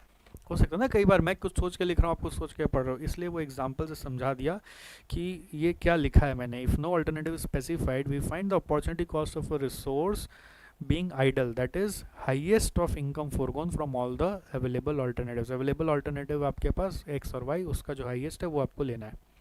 ओके, नेक्स्ट क्वेश्चन ऐसे जनरल में अपने बात करते हैं कि कंसिडर क्यों करते हो अपॉर्चुनिटी कॉस्ट। इसलिए कि कोई भी काम करने के पहले यदि अपॉर्चुनिटी कॉस्ट सोच लिया जाए तो बाद में उस काम को करने का गिल्ट नहीं होता, ऐसा महसूस नहीं होता कि इससे अच्छा हम वो कर लेते वो कर लेते। अगर वो कर लेते तो पहले ही सोच लेते तो बाद में दुख नहीं होता ना। तो अपॉर्चुनिटी कॉस्ट का एक और नाम है, यहाँ पे गिल्ट वर्ड इंपॉर्टेंट है बस। अपॉर्चुनिटी कॉस्ट का एक और नाम है as you know shadow price और मार्जिनल वैल्यू ऑफ रिसोर्स। ये चीज़ हम लोग तब निकालते हैं जब कोई रिसोर्स हमारे पास लिमिटेड है। लिमिटेड रिसोर्स के लिए हम लोग अपॉर्चुनिटी कॉस्ट निकालते हैं। Okay, supply is less than demand और अवेलेबिलिटी और रिक्वायरमेंट, मतलब जितना आपको चाहिए उतना मिल नहीं रहा, तब उसके लिए शैडो प्राइस सोचते हैं कि हमारा कोई रिसोर्स है, हम इसको कहाँ लगाएं अभी हम सोच नहीं पा रहे, बट इसका कोई कीमत है कि नहीं है, इम्पॉर्टेंट कीमत है कि नहीं है, टाइम इसका वैल्यूएबल है। ये रिसोर्स का मान लीजिए अगर क्वांटिटी वैल्यूएबल है तो मैं इसको कहाँ यूज़ करूँ ये मैं सोच नहीं पा रहा, तो इसका बेनिफिट्स देखूंगा कि कहाँ पे इसका बेस्ट यूज़ है। तो जो बेस्ट यूज़ है वो इस रिसोर्स का प्राइस है, शैडो प्राइस बुलाते हैं। एक होता है मार्केट प्राइस। मार्केट प्राइस मतलब मैंने रिसोर्स कितना मिला है, जैसे मेरे लेबर आवर्स मार्केट से बुलाते हैं तो 50 रुपये पर आवर में आ जाते हैं, बट इस 50 रुपये पर आवर में जो कॉस्ट लग रहा है उसको नहीं देखना अपॉर्चुनिटी कॉस्ट में। अपॉर्चुनिटी कॉस्ट में कभी भी ये 50 रुपया में आ रहा है वो नहीं देखो, अपॉर्चुनिटी कॉस्ट में उसका कॉस्ट मत देखो। अपॉर्चुनिटी कॉस्ट में हमेशा देखो कि इसके कारण क्या कमा लेते हैं आप। एक्स में जाते, वाई में जाते, एक्स में जाते 100 रुपये आता, वाई में जाते 200 रुपये आता। तो ये जो आपका 1 घंटा है जो आता बाजार में 50 रुपया में, वो छोड़ दीजिए, बट आप इससे क्या कर सकते हो। आप 100 रुपया या 200 रुपया कमा सकते हो, तो आप क्या कमाते हैं, 100 कमाते कि 200 कमाते? ऑफ कोर्स 200 कमाते, तो 200 आपका ये शैडो प्राइस रखता है। शैडो प्राइस मतलब ये रियल प्राइस नहीं है, शैडो प्राइस मतलब इसमें इसकी कमाने की शक्ति 200 रुपये की है। तो लिमिटेड रिसोर्स के लिए निकालते हैं।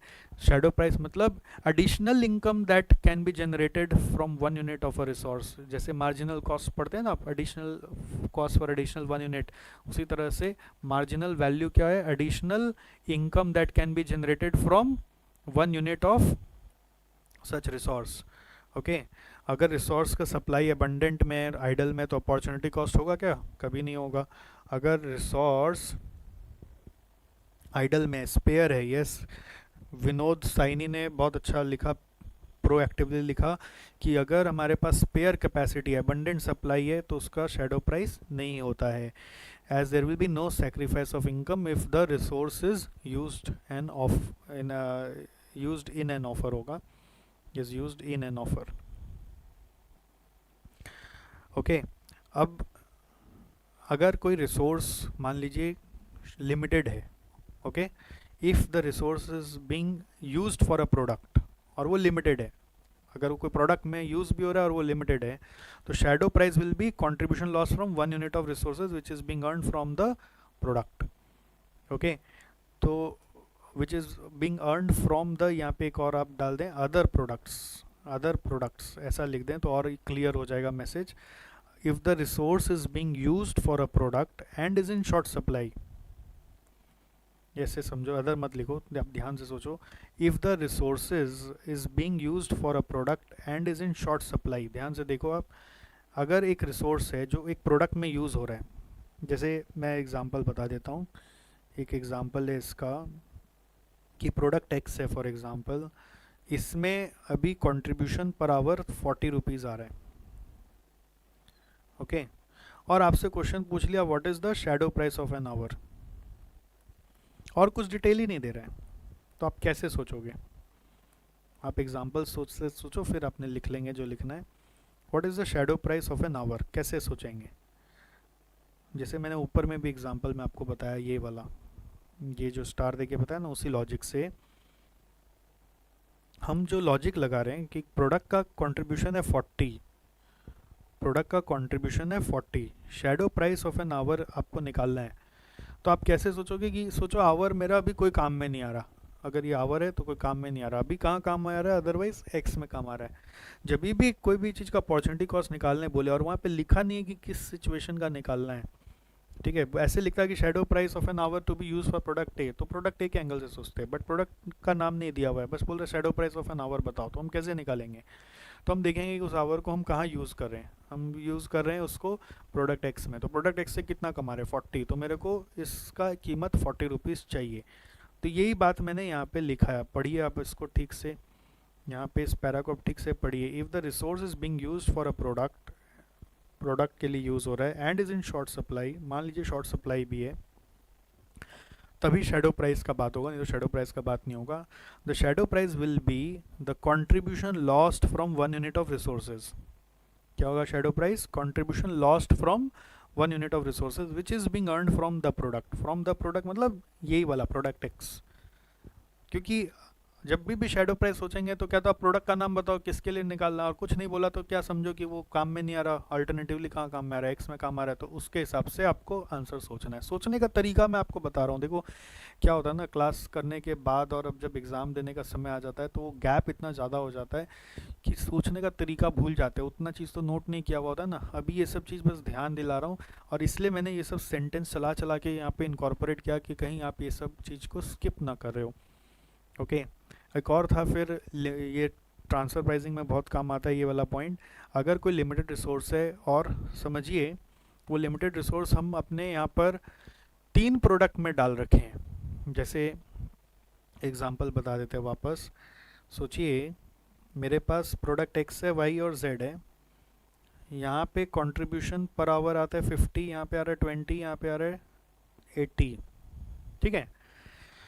तो ऑब्वियसली मेरे पास जितना भी लिमिटेड आवर्स होगा मैं पहले किसको दूंगा, एक्स को कि वाई को कि जेड को? आंसर इज जेड को। तो रैंक क्या हुआ, 1 2 3 कर देते हैं हम, रैंकिंग कर दिया। अब सारा आवर्स मैं जेड को देना चाहूँगा, मैं तो चाहूँगा मेरा सारा आवर जेड ही ले ले, 80 रुपये पर आवर कमा दे, बट क्या है, जेड का डिमांड का लिमिटेशन है, बाजार में जेड ज़्यादा बिक नहीं सकता, तो जितना बिक सकता उतना ही बनाएंगे। उसके बाद पता चला अब आवर्स और बच गए हैं तो क्या करें, तो आवर्स फिर एक्स को दे देंगे, जो की फैक्टर चैप्टर में आप सीखते हो ना, एलोकेशन, डिमांड लिमिटेशन है, तो जितना डिमांड है उतना बनाओ, फिर उसके बाद नेक्स्ट रैंक में जाओ, उसके बाद नेक्स्ट रैंक में जाओ।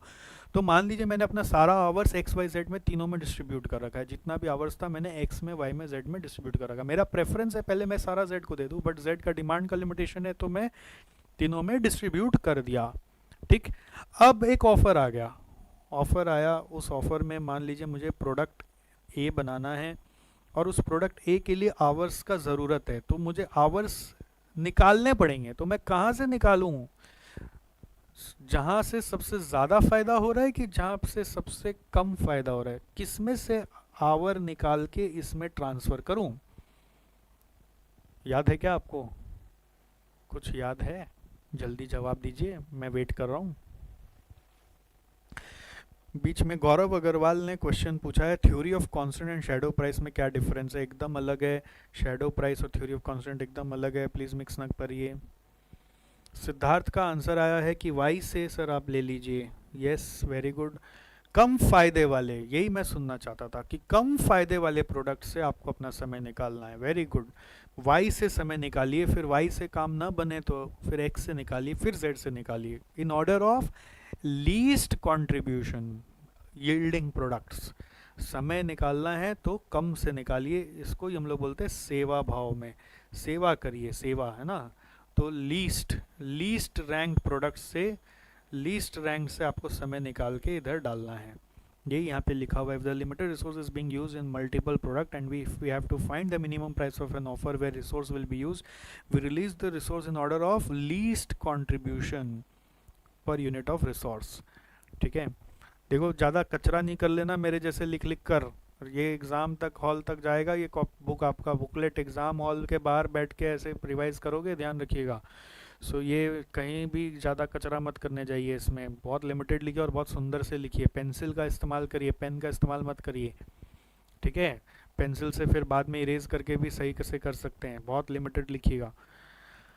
अब प्रोडक्ट को बनाने के लिए एक रूल होता है कि जैसे सोचो इसमें प्रोडक्ट ए में एक एग्जांपल ले लेते हैं, 2 घंटा लगेगा, ओके, और वो 2 घंटा मुझे अगर निकालना है तो जैसे कि आपने कहा कि सर आप वाई से निकाल दीजिए। ओके, तो प्रोडक्ट ए का शेडो प्राइस कितना होगा जल्दी बताएं। प्रोडक्ट ए का शेडो प्राइस कितना होगा जल्दी बोलें, आंसर टाइप करें। प्रोडक्ट ए का शेडो प्राइस क्या होगा जल्दी बोलें।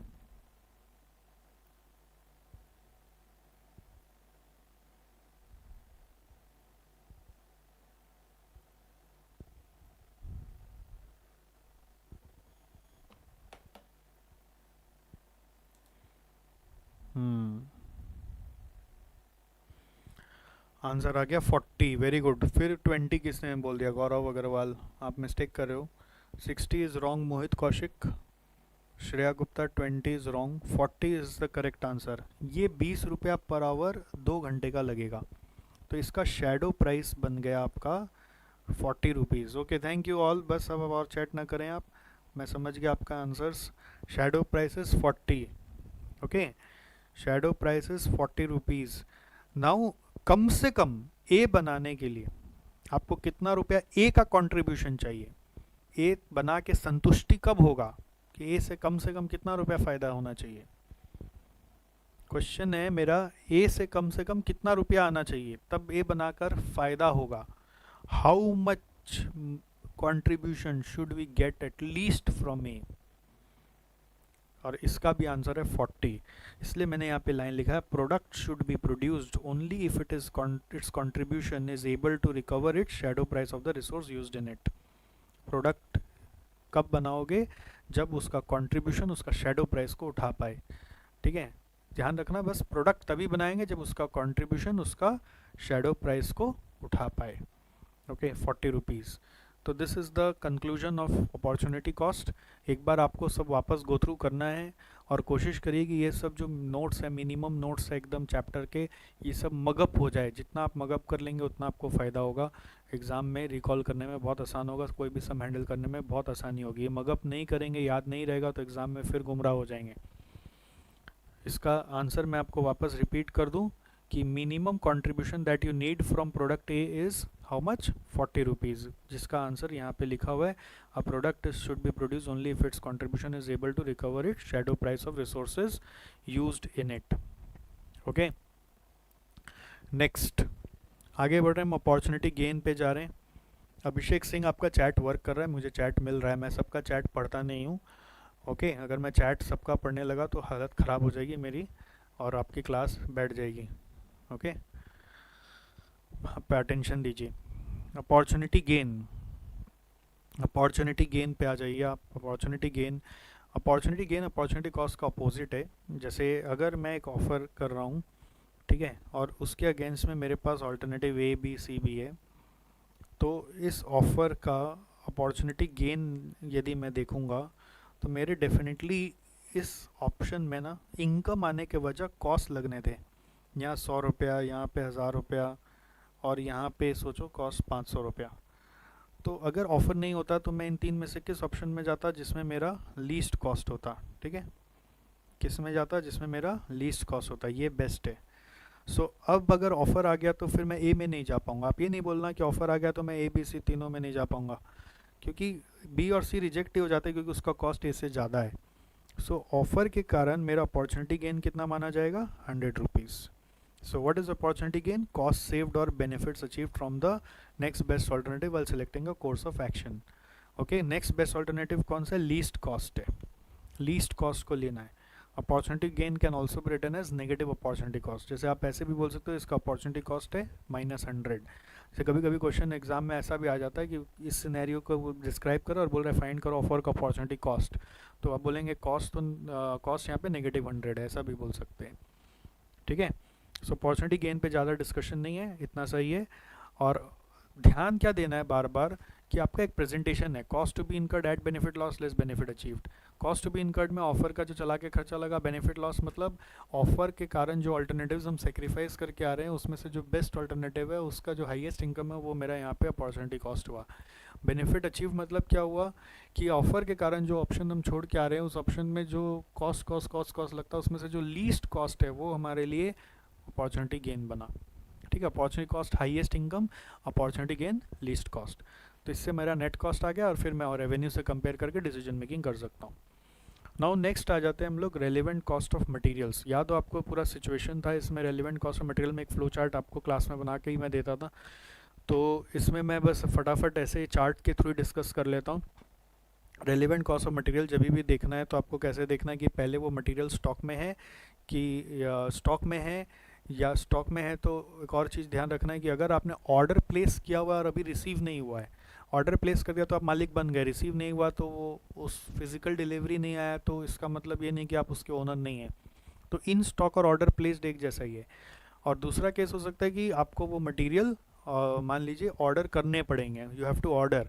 जैसे ऐसा सिनेरियो माइंड में एक बार घुमाओ कि मेरे पास एक ऑफ़र आया है जिसके लिए एक मटेरियल का रिक्वायरमेंट है, वो मटेरियल मेरे पास स्टॉक में हो सकता है या फिर मुझे वो नया मंगाना पड़ेगा। दो ही केस है, क्या तो स्टॉक में होगा या तो नया मंगाओ। ओके, अब स्टॉक में है तो फिर किस कारण से वो देखना पड़ेगा कि स्टॉक में है तो क्यों है, क्या तो रेगुलर यूज़ के लिए है, या तो पहले का पुराना पड़ा हुआ है, या फिर वो टॉक्सिक है हम लोग हटाना चाह रहे थे। याद करो, ये सब सिनेरियो आपको क्लास में बताया हुआ है, मैं बस फटाफट ब्रीफ अप कर रहा हूँ। फिर से ध्यान दीजिए, मटेरियल मेरे पास स्टॉक में है, ठीक है, और स्टॉक में है तो उसका कारण खोज रहे कि क्या कारण से आपके पास स्टॉक में है, क्या तो मेरे काम नहीं आता है, क्या तो मेरे काम आता है, या तो फिर वो जहरीला है, टॉक्सिक है और हम हटाने का सोच रहे हैं। टॉक्सिक है तो मैंने एक लाइन बोला कि मैं हटाने का सोच रहा हूँ। और अब रेलिवेंट कॉस्ट सोचना है, ध्यान से सुनो, रेलिवेंट कॉस्ट सोचना है, यानी एक सिनेरियो को लेके चलो। आप कस्टमर हो, आप ऑफ़र लेकर आए मेरे पास, मैं आपको मदद करूँगा और वो ऑफ़र में आपको एक मटेरियल का ज़रूरत है, आपका काम करने के लिए एक मटेरियल का ज़रूरत है और वो मटेरियल मेरे पास स्टॉक में और पड़ा है, कोई काम में भी नहीं आता है, तो मैं आपसे क्या रेलिवेंट कॉस्ट वसूल करूँ? Answer is the scrap value, benefits lost. याद है ना?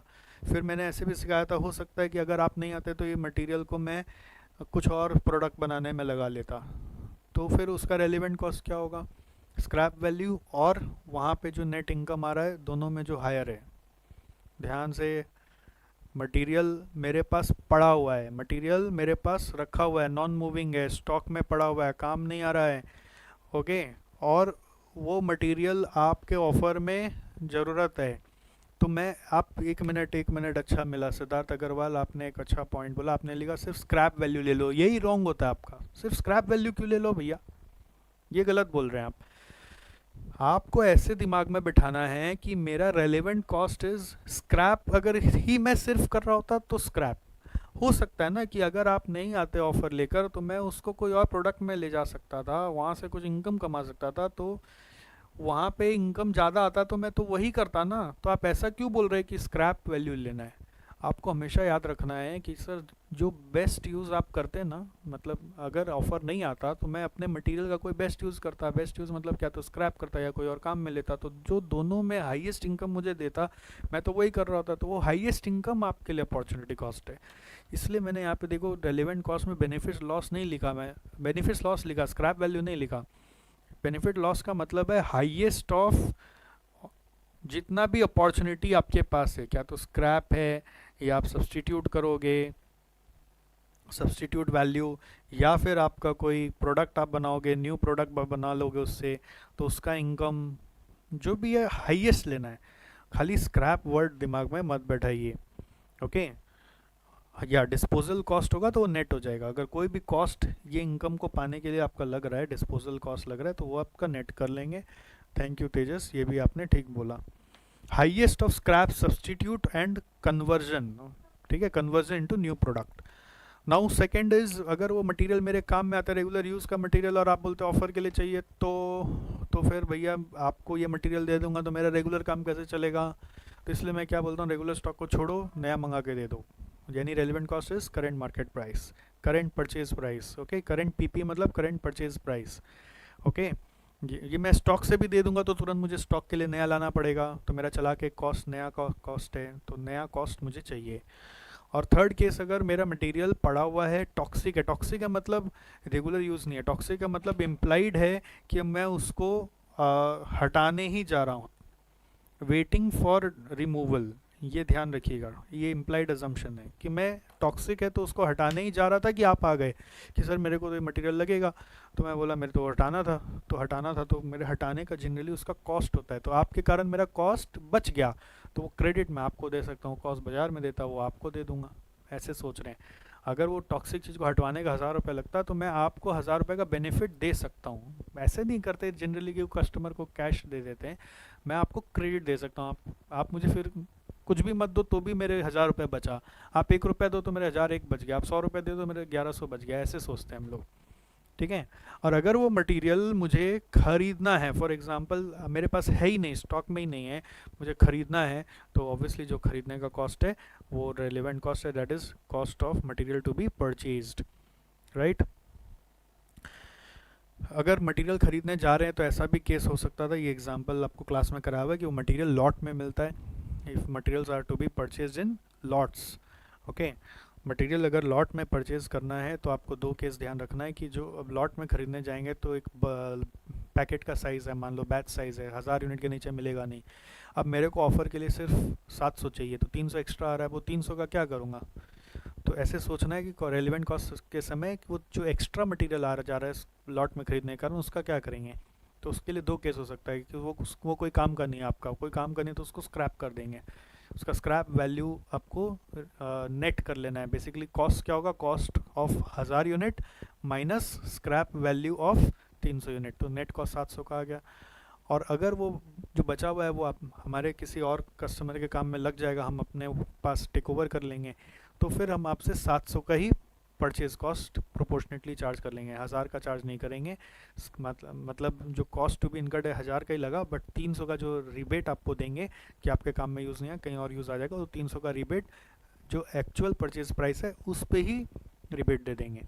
सो यहाँ पे दो बात आ रही है, no use of extra material है तो cost to be incurred for the lot purchase minus, यहाँ माइनस है, देखिए ठीक से माइनस है, माइनस साइन है यहाँ पर, minus scrap value of extra quantity, और रेगुलर यूज़ है तो cost to be incurred for the quantity required for the offer, उसको प्रोपोर्शनेट कर लेना है, मतलब फिर बैच साइज से कोई मतलब नहीं है। नेक्स्ट आ रहा है relevant cost of labour. Relevant cost of labour में आप देखिए लेबर दो तरह के, डायरेक्ट इनडायरेक्ट। डायरेक्ट इनडायरेक्ट में एक सबसे इंपॉर्टेंट है, वो पर्दे के पीछे झांक के देखो, याद है, lifting the veil to understand whether the worker is direct और इनडायरेक्ट। सो यहाँ पे आपको ये ध्यान रखना होता है कि अगर if direct workers are not terminated, if direct workers are not terminated, उनको रिडंडेंट नहीं बना रहे, छोड़ नहीं रहे, डिस्चार्ज नहीं कर रहे, सब कीवर्ड याद आ रहा है आपको, नॉट टर्मिनेटेड, डिस्चार्ज्ड और made redundant, then those are not actually direct worker, they are indirect workers. कुछ याद है ऐसा, दे आर इनडायरेक्ट वर्कर्स, तो उसका रेलिवेंसी इनडायरेक्ट की तरह सोचते हैं। सो ये डायरेक्ट वर्कर को लेकर था बातचीत। डायरेक्ट लेबर है और इनडायरेक्ट लेबर है, डायरेक्ट लेबर है और इनडायरेक्ट लेबर है, ओके। अच्छा, जितेश सुल्तानिया का एक क्वेरी मैंने अभी देखा, difference between replacement price and current resale price. Resale price हो जाता है जनरली आपका स्क्रैप वैल्यू जैसा, मतलब यूज़ किया हुआ, रीसेल इज़ लाइक यूज़ किया हुआ, और रिप्लेसमेंट प्राइस इज़ नया प्राइस, ओके। साक्षी गोयल का क्वेश्चन है, this concepts can be asked in MCQs, CMA में आ सकता है, सीएमए नहीं। नेक्स्ट श्रेया गुप्ता का क्वेश्चन है, raw material is, when raw material is a की फैक्टर देन रेलेवेंट कॉस्ट वाला पॉइंट। देखिए ऐसे क्वेश्चन पूछेंगे तो मैं नहीं समझ पा रहा हूँ आपकी query. Raw material is a की फैक्टर देन रेलेवेंट कॉस्ट वाला पॉइंट, मुझे आपका क्वेरी नहीं समझ में आया। चलिए आगे बढ़ते हैं, क्वेरी आप लास्ट में पोस्ट करिए ना, एक बार मुझे ख़त्म करने दीजिए, आप वेट करिए। चलिए आगे बढ़ रहे हैं, नेक्स्ट हम लोग बढ़ रहे हैं आगे, लेबर में डायरेक्ट और इनडायरेक्ट है। डायरेक्ट कभी कभी इनडायरेक्ट जैसा ट्रीट किया जाता है, कब, जब डायरेक्ट वर्कर को हम डिस्चार्ज नहीं कर रहे हैं, ओके। और या कभी ऐसे भी याद रखना, एक सम कराया था मैंने आपको रंगा बिल्डर्स वाला, जिसमें स्किल्ड वर्कर्स को बताया जा रहा था कि एक प्रोजेक्ट से दूसरा प्रोजेक्ट में मूव कर लेते हैं अगर ज़रूरत पड़ता है तो। Skilled workers move from one project to another project in construction industry makes them indirect in nature, because construction industry का रूल क्या होता है कि जहाँ पे काम होता है वहाँ पे जाके लोकल प्रोक्योरमेंट करते हैं। अगर लोकल रिक्रूटमेंट कर रहे हैं और तो वो डायरेक्ट ही होता है। बट अगर आप एक साइड से दूसरा साइड पे मूव करा रहे हैं, मतलब आप उसको डिस्चार्ज नहीं कर रहे, छुट्टी नहीं दे रहे, मतलब वो इनडायरेक्ट नेचर के हो जाते हैं। तो डायरेक्ट लेबर यदि आपका, ध्यान से सुनो, डायरेक्ट लेबर यदि अगर आपका किसी ऑफ़र में चाहिए और वो ऑफ़र के लिए डायरेक्ट वर्कर बाज़ार से बुला के करा सकते हो, बाज़ार से बुलाओ, ऑफ़र का काम करा दो, तो जितना खर्चा लगा वो ऑफ़र वाले से ले लो। ठीक है, मतलब direct labour if they are easy to hire, they are in abundant supply and they are easy to hire, then whatever the cost incurred is there that you can recover from the offer. If there are no direct labor available in the market and there is some availability in the regular work का भी काम उससे पूरा नहीं हो रहा। सोचो regular work में हमारा जो रोज का ग्राहक है जिससे हम अपना बिजनेस में कमाते हैं, वो रेगुलर वर्क का काम भी पूरा नहीं हो रहा मेरा, डायरेक्ट वर्कर मेरे लिए वहाँ पे भी पूरा अवेलेबल नहीं है। तो अब आपका ऑफ़र आता है तो हम ना नहीं बोलते कभी भी किसी को भी, हम बोलते ठीक है यहाँ से छुड़वा के वहाँ जाएगा, तो यहाँ से जो छोड़ के जाएगा तो यहाँ पे जो कंट्रीब्यूशन लॉस्ट होगा वो आपसे लेंगे, प्लस उसका जो कॉस्ट है वो भी लेंगे। कॉस्ट प्लस कंट्रीब्यूशन लॉस्ट, याद है ना, cost to be incurred plus contribution lost, अगर वो रेगुलर वर्क छोड़ के जाएगा तो। और तीसरा है, यदि वो मान लीजिए आप रिडंडेंट उसको बना रखे हैं, आपके पास सरप्लस है, आप फिर भी हायर करके रखे हैं, उसको छोड़ते नहीं आप, ऐसा होता है ना, डायरेक्ट वर्कर को आप छोड़ नहीं रहे, आपके पास काम भी नहीं है बट फिर भी आप बैठा के रखे हुए हैं, तो वो इनडायरेक्ट नेचर का हो गया। उस समय उसका रेलिवेंट कॉस्ट इनडायरेक्ट की तरह देखेंगे। तो यही वाला पॉइंट यहाँ पे मैंने लिखा हुआ है, ठीक है।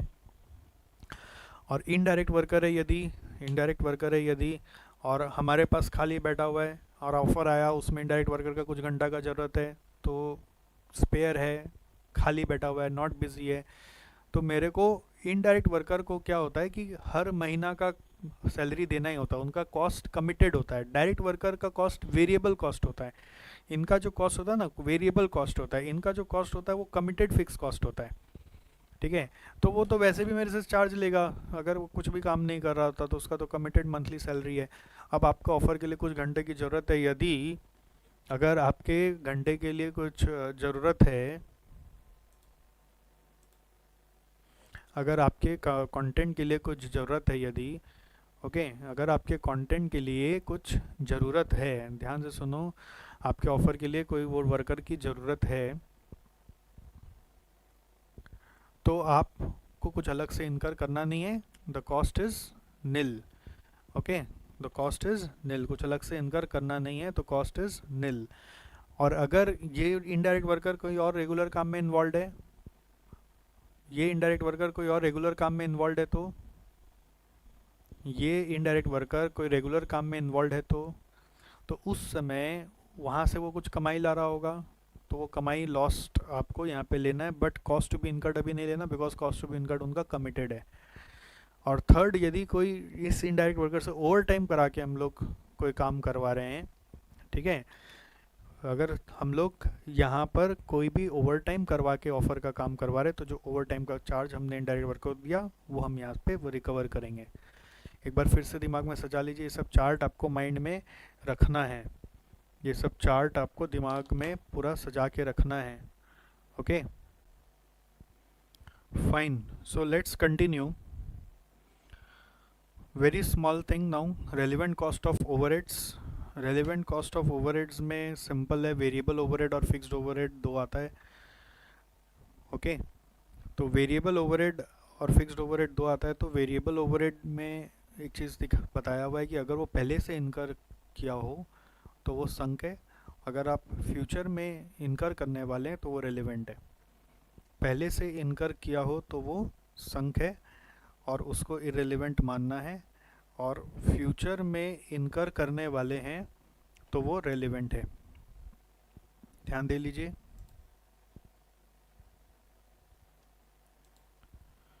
ओके, फ्यूचर में इनकर करने वाले हैं तो वो रेलिवेंट है। नेक्स्ट आ रहा है फिक्स्ड ओवरहेड्स। फिक्स्ड ओवरहेड अगर अवॉइडेबल नेचर का है तो वो रेलिवेंट है, और अनअवॉइडेबल नेचर का है तो इरेलीवेंट है। एकदम सिंपल है, इसमें कुछ सर का बताने का नहीं है। जस्ट क्या होता है वेरिएबल ओवरहेड में, ध्यान रखना है कि कभी कभी क्वेश्चन में दिया होता है variable overhead is as a percent of direct labour और as a rate per labour hour. कभी कभी वेरिएबल ओवरहेड दिया हुआ होता है as a rate per labour our.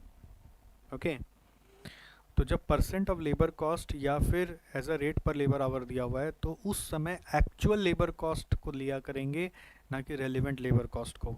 Apply the given rate on actual labour hours और actual labour cost and not on relevant labour cost. इस चीज़ पे आप ध्यान देंगे। ओके, और नेक्स्ट आ रहा है कमिटेड फिक्स्ड ओवरहेड। कभी कभी क्वेश्चन में कमिटेड फिक्स्ड ओवरहेड कभी कभी क्वेश्चन में डायरेक्टली नहीं दिया हुआ होता है, इनडायरेक्टली दिया हुआ होता है। कमिटेड फिक्स्ड ओवरहेड कभी कभी क्वेश्चन में डायरेक्टली नहीं दिया हुआ होता है, इनडायरेक्टली दिया हुआ होता है। तो उसके लिए क्या है, charged, added, recovered, applied, absorbed, apportioned और given as a percent in form और रेट पर यूनिट और rate per labour hour. Fixed overhead जब इस तरह से दिया है तो आप समझ जाते हैं कि वो कमिटेड है, तो कमिटेड कॉस्ट को इग्नोर करना है। जैसे ऐसे भी लिखा हो समटाइम्स कि जस्ट ऐसे दिया हुआ है फिक्स्ड ओवरहेड इज़ ₹10,000, तो अनटिल अनलेस वो चला के लिखा हो कि ये फिक्स्ड ओवरहेड आपका एक्स्ट्रा फिक्स्ड ओवरहेड है, अलग से लगने वाला है, तो आप इसको इग्नोर करके चलते हैं। ठीक है, फिक्स्ड ओवरहेड इज़ ₹10,000 अगर ऐसा लिखा हुआ है, अनलेस स्पेसिफिक, आप उसको हमेशा कमिटेड ही माने। ओके, नेक्स्ट आ रहा है relevant cost of depreciation. Relevant cost of depreciation का मतलब है कि कोई मशीनरी है जो हम लोग ऑफ़र के लिए यूज़ करना चाहते हैं, मशीनरी रिक्वायर्ड फॉर ऑफ़र, तो उसका कॉस्ट क्या होगा।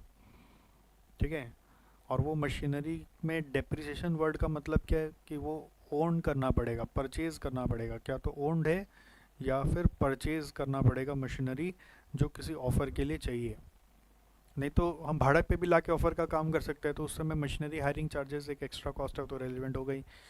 सो पॉइंट क्या है, मशीनरी अगर ओन है या फिर परचेज करना पड़ेगा और ऑफ़र के लिए ज़रूरत है, तो इसलिए इन पोजीशन है मतलब ऑलरेडी ओन्ड है आपका, इन पोजीशन है मतलब ओन्ड है, और ओन्ड है तो उसका रेलिवेंट कॉस्ट कैसे देखोगे, तो ओन्ड है तो क्यों ओन्ड है, काम में आता होगा या फिर आइडल पड़ा होगा।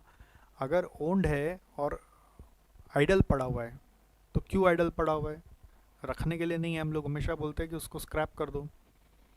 मान लीजिए मशीन स्क्रैप करके 5,000 रुपये मिलता, अब ऑफ़र आ गया, तो ऑफ़र आएगा तो वो मशीन यूज़ कर रहेगा, तो ऑफ़र में वो मशीन मान लीजिए 1 महीना यूज़ होगा, 1 महीना के बाद 1 महीना के बाद उस फिर स्क्रैप कर सकते हैं आप। अगर 1 महीने के बाद स्क्रैप करके 1,000 रुपया मिलेगा, अभी कितना मिल रहा है 5,000, 1 महीने के बाद स्क्रैप करके 1,000 रुपया मिलेगा, तो डिफरेंस कितना हो गया 4,000। ठीक है, डिफरेंस कितना हो गया 4,000, ध्यान रखना difference 4,000 is the relevant cost. फिर से बोल रहा हूँ, रिपीट कर रहा हूँ, मशीन ओन्ड है और क्यों है ओन्ड, काम में नहीं आता है, तो काम में नहीं आता है तो क्यों रख रखे हो, इसलिए रख रखे हैं कि शायद स्क्रैप करेंगे, स्क्रैप करेंगे तो कितना मिलेगा 5,000 मिलेगा, ऑफ़र में यही मशीन का ज़रूरत है दे दो, ऑफ़र में 1 महीने के बाद मशीन फिर खाली हो जाएगा, फिर स्क्रैप कर देंगे, उस समय स्क्रैप का 1,000 रुपये मिलेगा, तो 5,000 की जगह 1,000 मिल रहा है, मतलब 4,000 का लॉस हो गया, तो 4,000 रेलिवेंट कॉस्ट है। उसी तरीके से एक और सोचो कि मशीन ओन्ड है, पड़ा हुआ है, क्यों पड़ा हुआ है, काम में आता है, अब काम में आता है तो हम ऑफ़र के लिए मशीन कैसे दे दें, ये वाला मशीन दे नहीं सकते, तो क्या करेंगे, नया मशीन ले आओ, नया मशीन का करेंट परचेज कॉस्ट लगेगा। अब ऑफ़र ख़त्म हो गया तो उसके बाद क्या करें, उसके बाद हम अज्यूम करें कि उसके बाद भी ये मशीन काम में आ जाएगा, तो जब काम में आ जाएगा तो उसको उस समय के परचेज कॉस्ट पे स्टोर में ले लेंगे या अपने रेगुलर यूज़ में ले लेंगे, तो उस समय रेलिवेंट कॉस्ट क्या होगा, difference in current replacement cost. Difference in current replacement cost का मतलब जब मशीन खरीद के लाए थे तब जो रिप्लेसमेंट कॉस्ट है यानी परचेज कॉस्ट है, और जब काम ख़त्म हो जाएगा ऑफ़र का उस समय बाज़ार में उसका रिप्लेसमेंट कॉस्ट जो चल रहा होगा वो दाम पे उसको टेक ओवर कर लिया जाएगा। ध्यान देना, फिर से बोल रहा हूँ, मशीन पोजीशन में क्यों है, काम में नहीं आ रहा है, काम में नहीं आ रहा है तो स्क्रैप करो, स्क्रैप करो 5,000 मिलेगा, ऑफ़र में 1 महीना के लिए चाहिए, दे दीजिए, देने के बाद फिर क्या करें, मशीन काम ख़त्म हो गया अगर 1 महीने बाद, तो मशीन का क्या करें, फिर स्क्रैप कराइए, स्क्रैप करने के 1,000 रुपये मिला, तो डिफरेंस इन जो रिप्लेसमेंट डिफरेंस इन जो स्क्रैप वैल्यू है वो आपका रेलिवेंट कॉस्ट हुआ, यानी 5,000 माइनस 1,000 4,000। अब मशीन अगर हमारे पास यहाँ पर है, करेक्ट क्या है, यहाँ पर मशीन हमारे पास पोजीशन में है, और वो क्यों रहा है पोजीशन में, क्योंकि काम में आ रहा है, काम में आ रहा है तो हम ये वाला मशीन तो ऑफ़र में दे नहीं सकते, ये मशीन काम में रखेंगे, ऑफ़र के लिए मशीन चाहिए, नया ले आएंगे, नया लाएंगे और फिर काम ख़त्म होने के बाद क्या करेंगे, हम अज्यूम करते हैं कि काम ख़त्म होने के बाद वो वापस यूज़ हो जाएगा।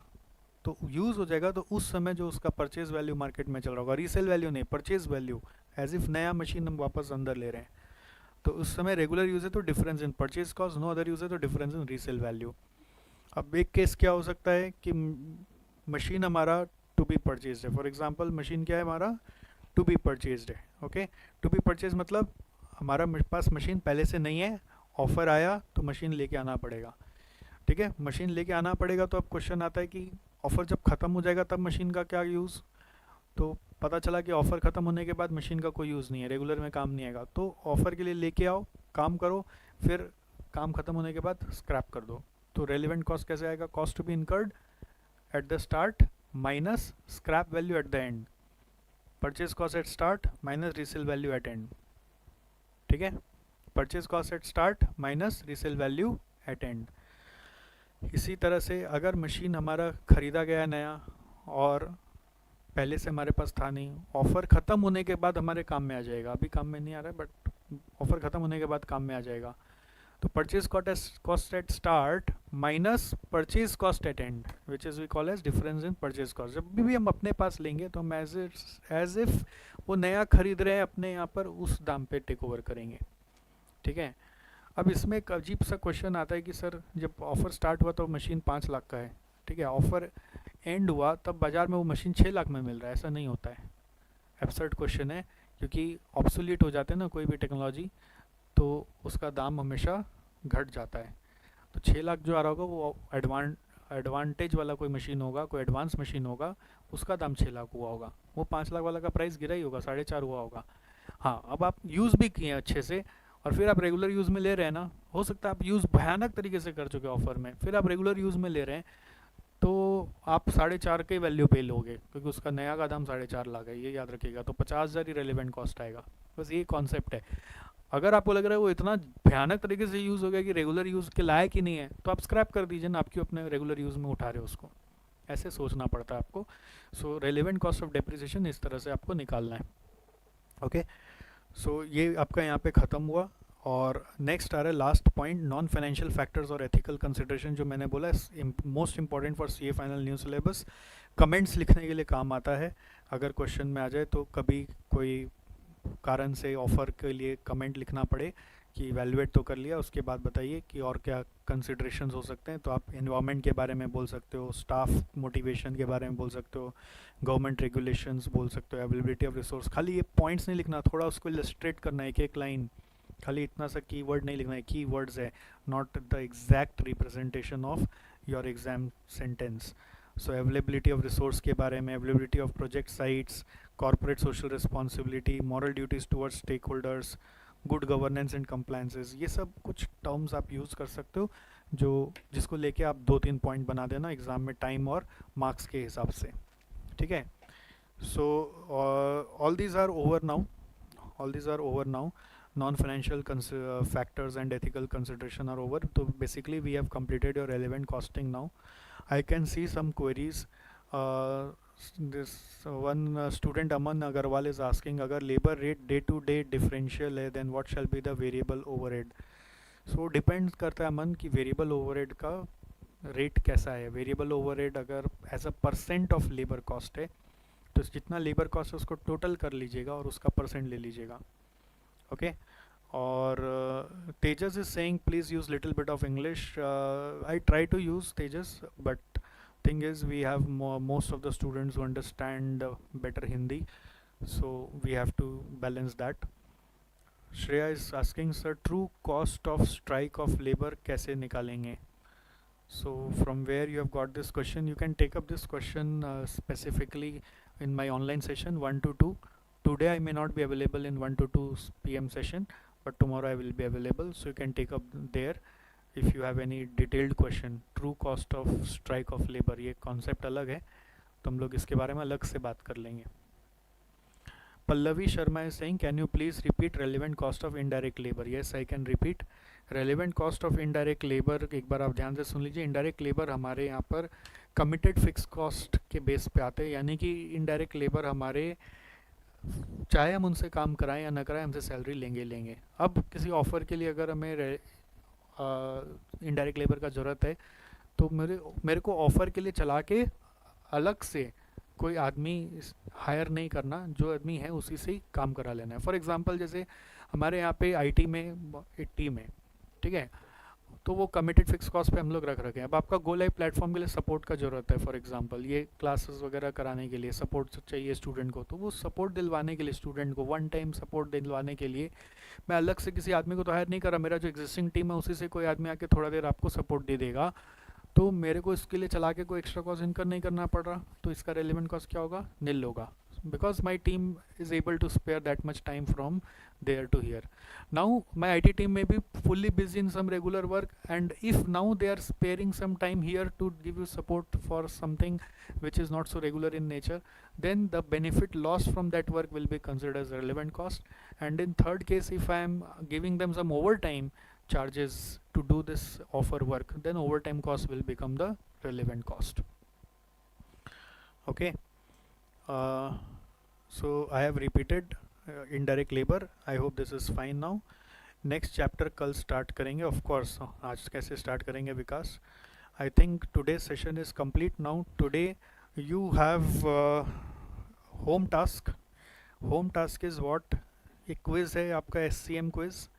यहाँ पर रेलेवेंट कॉस्टिंग नाम का एक चैप्टर दिखेगा, इसका क्विज़ आप करके रखिएगा, और मैं पहले एक बार आपको वो रेलेवेंट कॉस्टिंग का क्विज़ का आंसर बता दूंगा.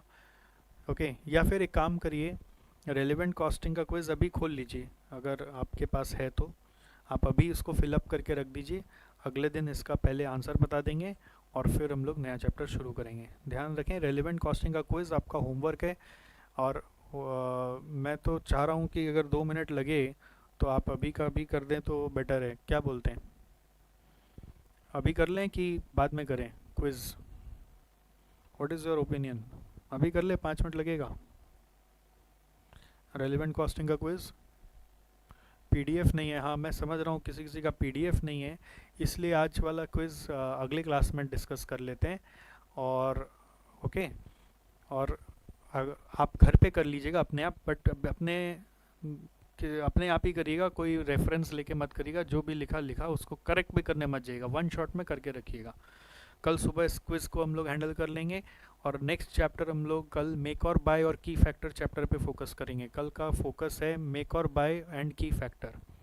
ओके, कल का फोकस है मेक और buy and key factor chapter. Please note, कल का फोकस है मेक और buy and key factor chapter.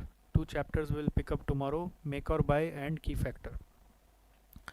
सो थोड़ा सा उसका रिविजन लगेगा, you have to revise something for that, and then if you follow that will be better. Revision class हो रहा है, क्रैश कोर्स नहीं हो रहा है, रेगुलर कोर्स नहीं हो रहा है. रिविजन क्लास मतलब सर ऐसे ही फटाफट आपको सब चीज़ याद दिला देंगे, कोई क्रिटिकल एरिया होगा उस पर एम्फेसिस दे देंगे, कोई सम के बारे में बताना होगा बता देंगे आपको. जैसे आज भी कुछ कुछ बताया क्रिटिकल एरियाज, उसको आप एक बार फिर से देखिए. रिविजन क्लास के जितने भी नोट्स हैं ये सब मगअप जैसे करने हैं आपको, so that you are able to recall better in your exam. And ये थोड़ा इसमें टाइम दीजिए, अभी आधा घंटा 1 घंटा और बैठ के पढ़िए और देखिए कि इसमें क्या क्या बताया गया है. कुछ भी स्किप हो रहा है या उससे रिलेटेड कोई भी कॉन्सेप्ट थोड़ा सा लग रहा है तो उसका क्लास नोट्स खोल कर एक बार कैप्चुलेट कर लीजिए और अपने आप को स्ट्रॉन्ग बनाइए. ऐसा नहीं कि इसको स्किप करके निकल गए, ठीक है? So that's all in this session. I think this is enough, and please don't flood Telegram group for any reason, and if you are flooding then you only have to respond. And those who are not facing any problem, from my side, if you are able to respond to students who are facing problem, it will really help them a lot. Okay, or rest all is over from my side today. If you have any queries you can post in chat, I'll be there for 5 more minutes. Otherwise everything is over from my side for today. Then Danish Champaneria is asking, sir labour में retirement benefit वाला point समझाइए. अब आपका question नहीं समझ में आया. Retirement benefit तो ऐसा कुछ मैंने बताया नहीं. Yashika is asking, what should we do after doing revision class so as to take maximum benefit from them? Now after doing revision class you should first read all the points again, try to mug it up, try to mug each and every point that I talk, जैसे relevant costing, ऐसे आंख बंद करके पूरा recall करो sir ने क्या बताया रेलिवेंट कॉस्ट में, रेलिवेंट कॉस्ट के बारे में बताया, रेलिवेंट कॉस्ट के बारे में बताया, 3 अप्रोच के बारे में बताए, फिर SAF एनालिसिस के बारे में बताए, फिर मिनिमम प्राइस, फिर मैक्सिमम प्राइस, फिर इवैल्यूएशन, फिर एक फॉर्मेट दिखाया, cost to be incurred at benefit loss less benefit achieve वाला, फिर रेलिवेंट कॉस्ट ऑफ मटेरियल आया, फिर रेलिवेंट कॉस्ट ऑफ लेबर आया, फिर रेलिवेंट कॉस्ट ऑफ ओवरहेड आया, फिर रेलिवेंट कॉस्ट ऑफ डेप्रिसिएशन आया, फिर एक एक में क्या है, ऐसे 10-15 मिनट इसको दीजिए और देखिए सारा पॉइंट्स आपको याद है कि नहीं। अपॉर्चुनिटी कॉस्ट भी आया था, अपॉर्चुनिटी गेन भी आया था। और फिर आप एक बार अपना, जैसे CA फाइनल वाले स्टूडेंट्स हैं तो दिव्य जड़ी बूटी बुक देख सकते हैं, CMA फाइनल वाले स्टूडेंट्स हैं तो आई विल सजेस्ट कि आप अपना पास पेपर या स्कैनर उठा लीजिए और उसमें रेलिवेंट कॉस्टिंग के कुछ सम्स है तो उसको देखिए। CA फाइनल ओल्ड सिलेबस वाले स्टूडेंट है तो इंस्टीट्यूट का वही पास पेपर उठा के एक बार उसका देखिए। इंस्टीट्यूट से एक CA फाइनल ओल्ड सिलेबस में एक इंस्टीट्यूट के वेबसाइट पे कंपाइलर भी अवेलेबल है ऑफ पास पेपर सोल्यूशन, उसमें रेलिवेंट कॉस्टिंग के जो क्वेश्चंस है उसको एक बार देख लीजिए, सो दैट आज का आज ही रेलिवेंट कॉस्टिंग का और 1-2 घंटा देंगे तो थोड़ा सा सर्टेन हो जाएगा सब कुछ। और फिर आप थोड़ा सा एक बार गो थ्रू करना शुरू करिए मेक और बाय और की factor, so that next day के लिए आप और ज़्यादा तैयार हो। PDF वगैरह देखिए आप सब टेलीग्राम ग्रुप में मैं कुछ भी नहीं हेल्प करूँगा, मैं सिर्फ और सिर्फ उसमें टेक टीम को लगा रखा हूँ कि वो आपको थोड़ा टेक्निकली गाइड करे या फिर आप अपने आप को एक दूसरे को हेल्प करें। बाकी सब PDF वगैरह जैसी वेबसाइट पे अपलोडेड है, आप उसको उतार के देख सकते हैं। अगर वेबसाइट अभी शुरू नहीं हुआ है तो थोड़ी देर में वो चालू हो जाएगा। Like if there is a pension, Shreya Gupta is asking a question, like if there is a pension for fixed time or for lifetime, so what is relevant and what is relevant, recall करवा दीजिए। मुझे आपका question अभी भी clear नहीं हो रहा है, आप किस कॉन्टेक्स्ट में पूछ रहे हो, पूरा सिचुएशन नहीं बताएंगे तो मुझे याद नहीं आ रहा पेंशन और फॉर फिक्स टाइम और लाइफ टाइम का रेलिवेंट कॉस्ट से क्या नाता हो रहा है। Tejas question is opportunity benefit should be set off with the cost incurred and then net benefit should considered, sir. Correct, you are correct Tejas. Website नहीं चल रहा है Shubham Mandowara, yes I know that there is some update going on, it will be done in some time. Simran is asking, sir, after revision class is done can you please share the strategy for exam and last day preparations. A video for last day preparation is already there on our new YouTube channel, SG Satish Jalan Strategic Cost Management. YouTube channel name is Strategic Cost Management Satish Jalan. There I am talking about last day study plan. Okay, so you can watch that video. Yashika is saying thank you. Danish is asking labor may, if labor is near to retire and if we use them in offer due to that retirement benefit defer होता है, वो वाला point समझाओ। आपको और थोड़ा सा situation elaborate करना पड़ेगा। अगर कोई भी आपको ऐसे सोचना है दिनेश, या रिटायरमेंट बेनिफिट को लेकर या पेंशन को लेकर, कि आपको ऐसे सोचना है कि करंट में अगर मेरा ऑफ़र नहीं होता, मैं एक सोचने का तरीका आपको बता देता हूँ। There is no specific answer to your question, but सोचने का तरीका इज़ अगर लेबर आज ऑफ़र नहीं होता तो कितना रुपया ले रहा होता, और ऑफ़र आने के बाद वो हमसे कितना रुपया लेगा, वो आप उस डिफरेंस को कैलकुलेट करो। अगर उसमें कोई डिफरेंस नहीं है तो सेम कॉस्ट है। अगर एक लेबर है रिटायर हो रहा है अभी और उसको 50,000 रुपया देना है रिटायरमेंट बेनिफिट के नाम पर, और अगर ऑफ़र आ गया, एक नया प्रोजेक्ट आ गया, उसमें उसको डाल दिया और उसके बाद वो रिटायर होगा तो उसके कारण भी 50,000 ही देना है, और बीच में वो एक्स्ट्रा कॉस्ट जो लेगा तो वो एक्स्ट्रा कॉस्ट को आपको देखना है। अगर वो एक्स्ट्रा कॉस्ट भी नहीं ले रहा है, सब कुछ सेम है, तो रेलिवेंट कॉस्ट कुछ नहीं है। So have to understand that extra point of view से, ठीक है। नेक्स्ट सर एक बार ये बता दीजिए, अमन का क्वेश्चन है कि Sherwani example labour for 2 man days is day 1 ₹100, day 2 ₹150, what will be variable overhead. So variable overhead का अमाउंट अमन आपको देखना पड़ेगा कि वो किस तरह से है। If it is as a percentage of labour cost तो 250, 100 + 150 के ऊपर आपको चार्ज करना पड़ेगा। अमन अग्रवाल का क्वेश्चन था, मैंने आंसर कर दिया। Simran is asking sir any other specific sums other than faster com that we should go through to complete our revision for this chapter. You should do all the sums of DVJB book if you are CA final new syllabus student. If you are CA final old syllabus student, you should refer to in compiler given in institute website. If you are CMA final student, then you should do suggested answers from your institute website. Okay, if you don't have Divya Jadi Booty book, then you should take one. Why you are trying to skip that book? It is very important book. Still, if you don't want to take, you should go to ICI MAT and solve relevant costing questions. Okay, so that's all today. I think everything is fine today. Approximately today I am saying that 210 students, 216 student अभी class कर रहे हैं. It is good, but I think others might be having some issues. They might be also waiting for recording sessions. You keep doing. Even one student, Salim Sheikh, said that the class is only focused to SJC student. It is not that. Obviously, class is focused to those students who have done the course at least once earlier. This we have clearly marked before. Okay, this is just a revision course, so it is not meant for explaining anything in an elaborated way. So you must attend each and every session, and you will definitely learn new stuffs, and you will be able to do things in a different way. Okay, thank you all. So we are closing this session is over for today now. Thank you, Tejas, for your comments that your teaching is best. I hope that you are able to manage English and Hindi both. This is only the requirement to do our classes, because we have a mixed crowd. We are not just focusing on the students of South India, so that we have everything in English. I need your cooperation there. Okay.